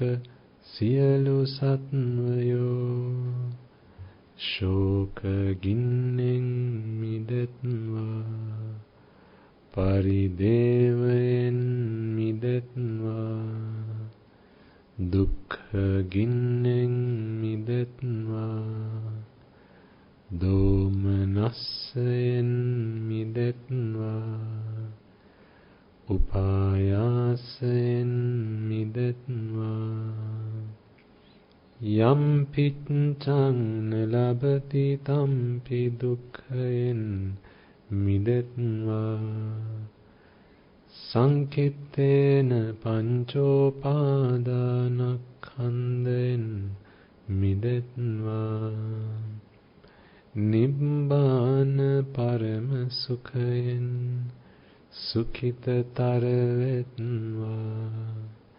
නිබ්බාන පරම සුඛයෙන් සුඛිතතර වෙත්වා නිබ්බාන පරම සුඛයෙන් සුඛිතතර වෙත්වා කාම ලෝක අනාතයි එයින් මිදෙත්වා රූප ලෝක අනාතයි එයින් මිදෙත්වා අරූප ලෝක අනාතයි එයින් මිදෙත්වා සියලු ලෝක අනාතයි එයින් මිදෙත්වා අතහැරීම නාතයි අතහැරීම වෙත්වා නොඇල්ම නාතයි නොඇල්ම වෙත්වා මිදීම නාතයි මිදීම වෙත්වා නිවනම නාතයි නිවනම වෙත්වා නිවනම නාතයි නිවනම වෙත්වා නිවනම නාතයි නිවනම වෙත්වා නිවනම නාතයි නිවනම වෙත්වා.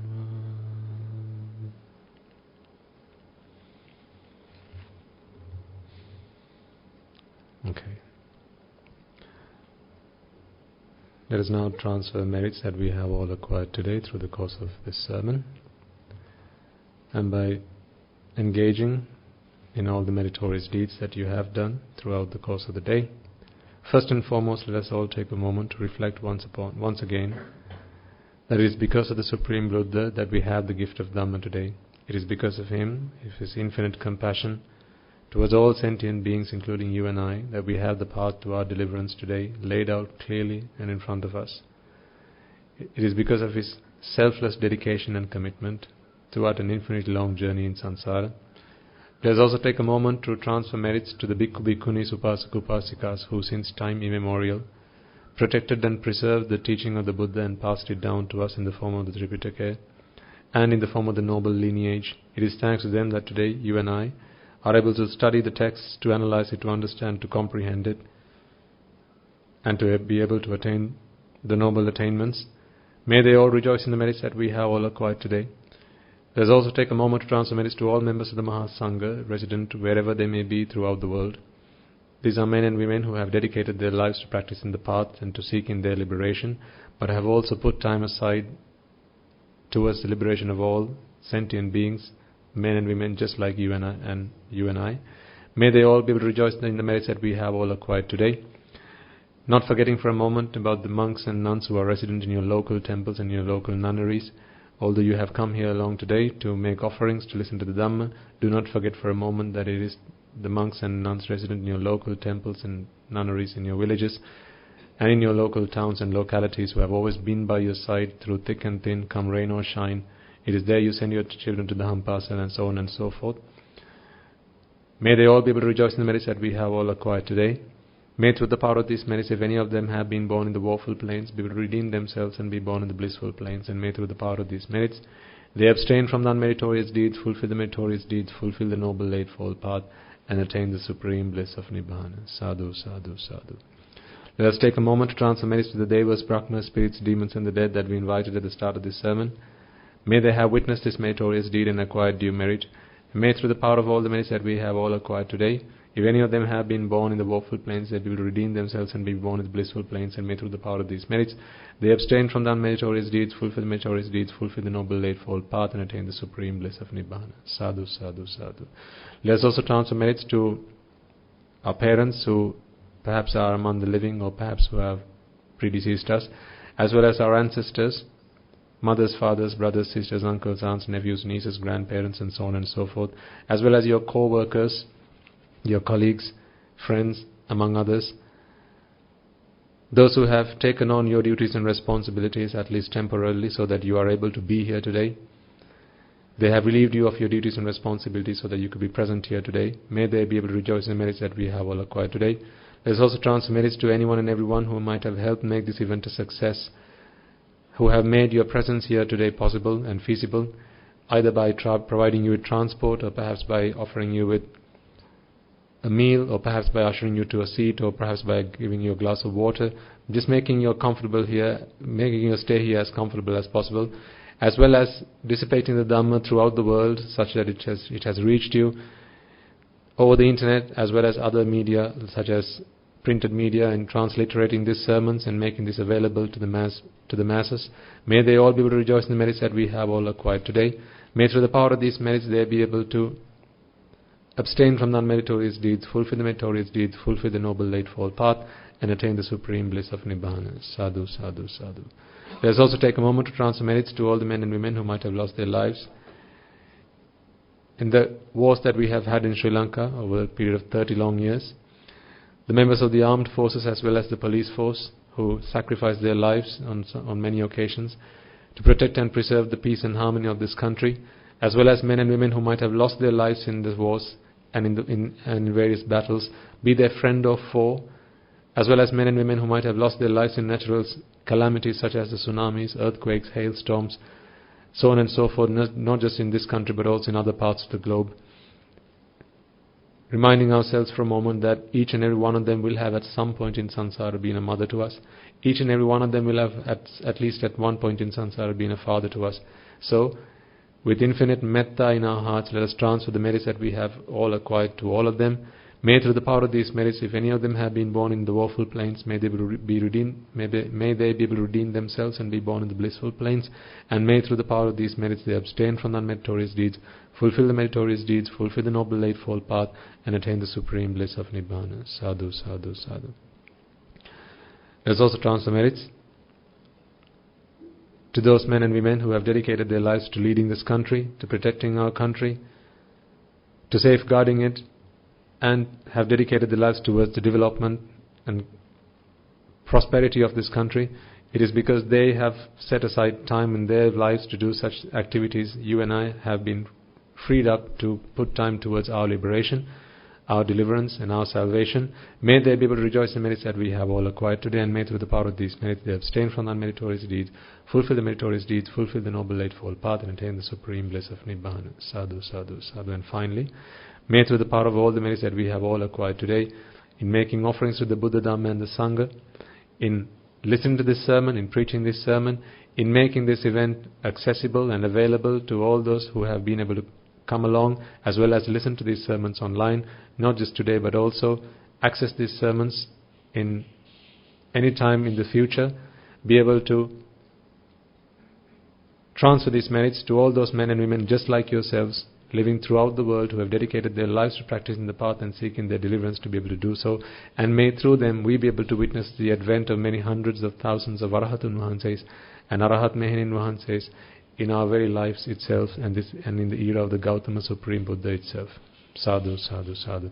And finally, may you and I and everyone and anyone who will have contributed towards the success of this event, either through monetary means or perhaps through labor, or at least by putting their hands together and passing on their blessings in the form of a sadhu, be able to rejoice in those merits and be able to become one of those Arahatun Vahanses, be able to become one of those Arahat Mehenin Vahanses in this life itself and the era of the Gautama Supreme Buddha itself. Sadhu, sadhu, sadhu. The members of the Mahasangha will now transfer their blessings to you.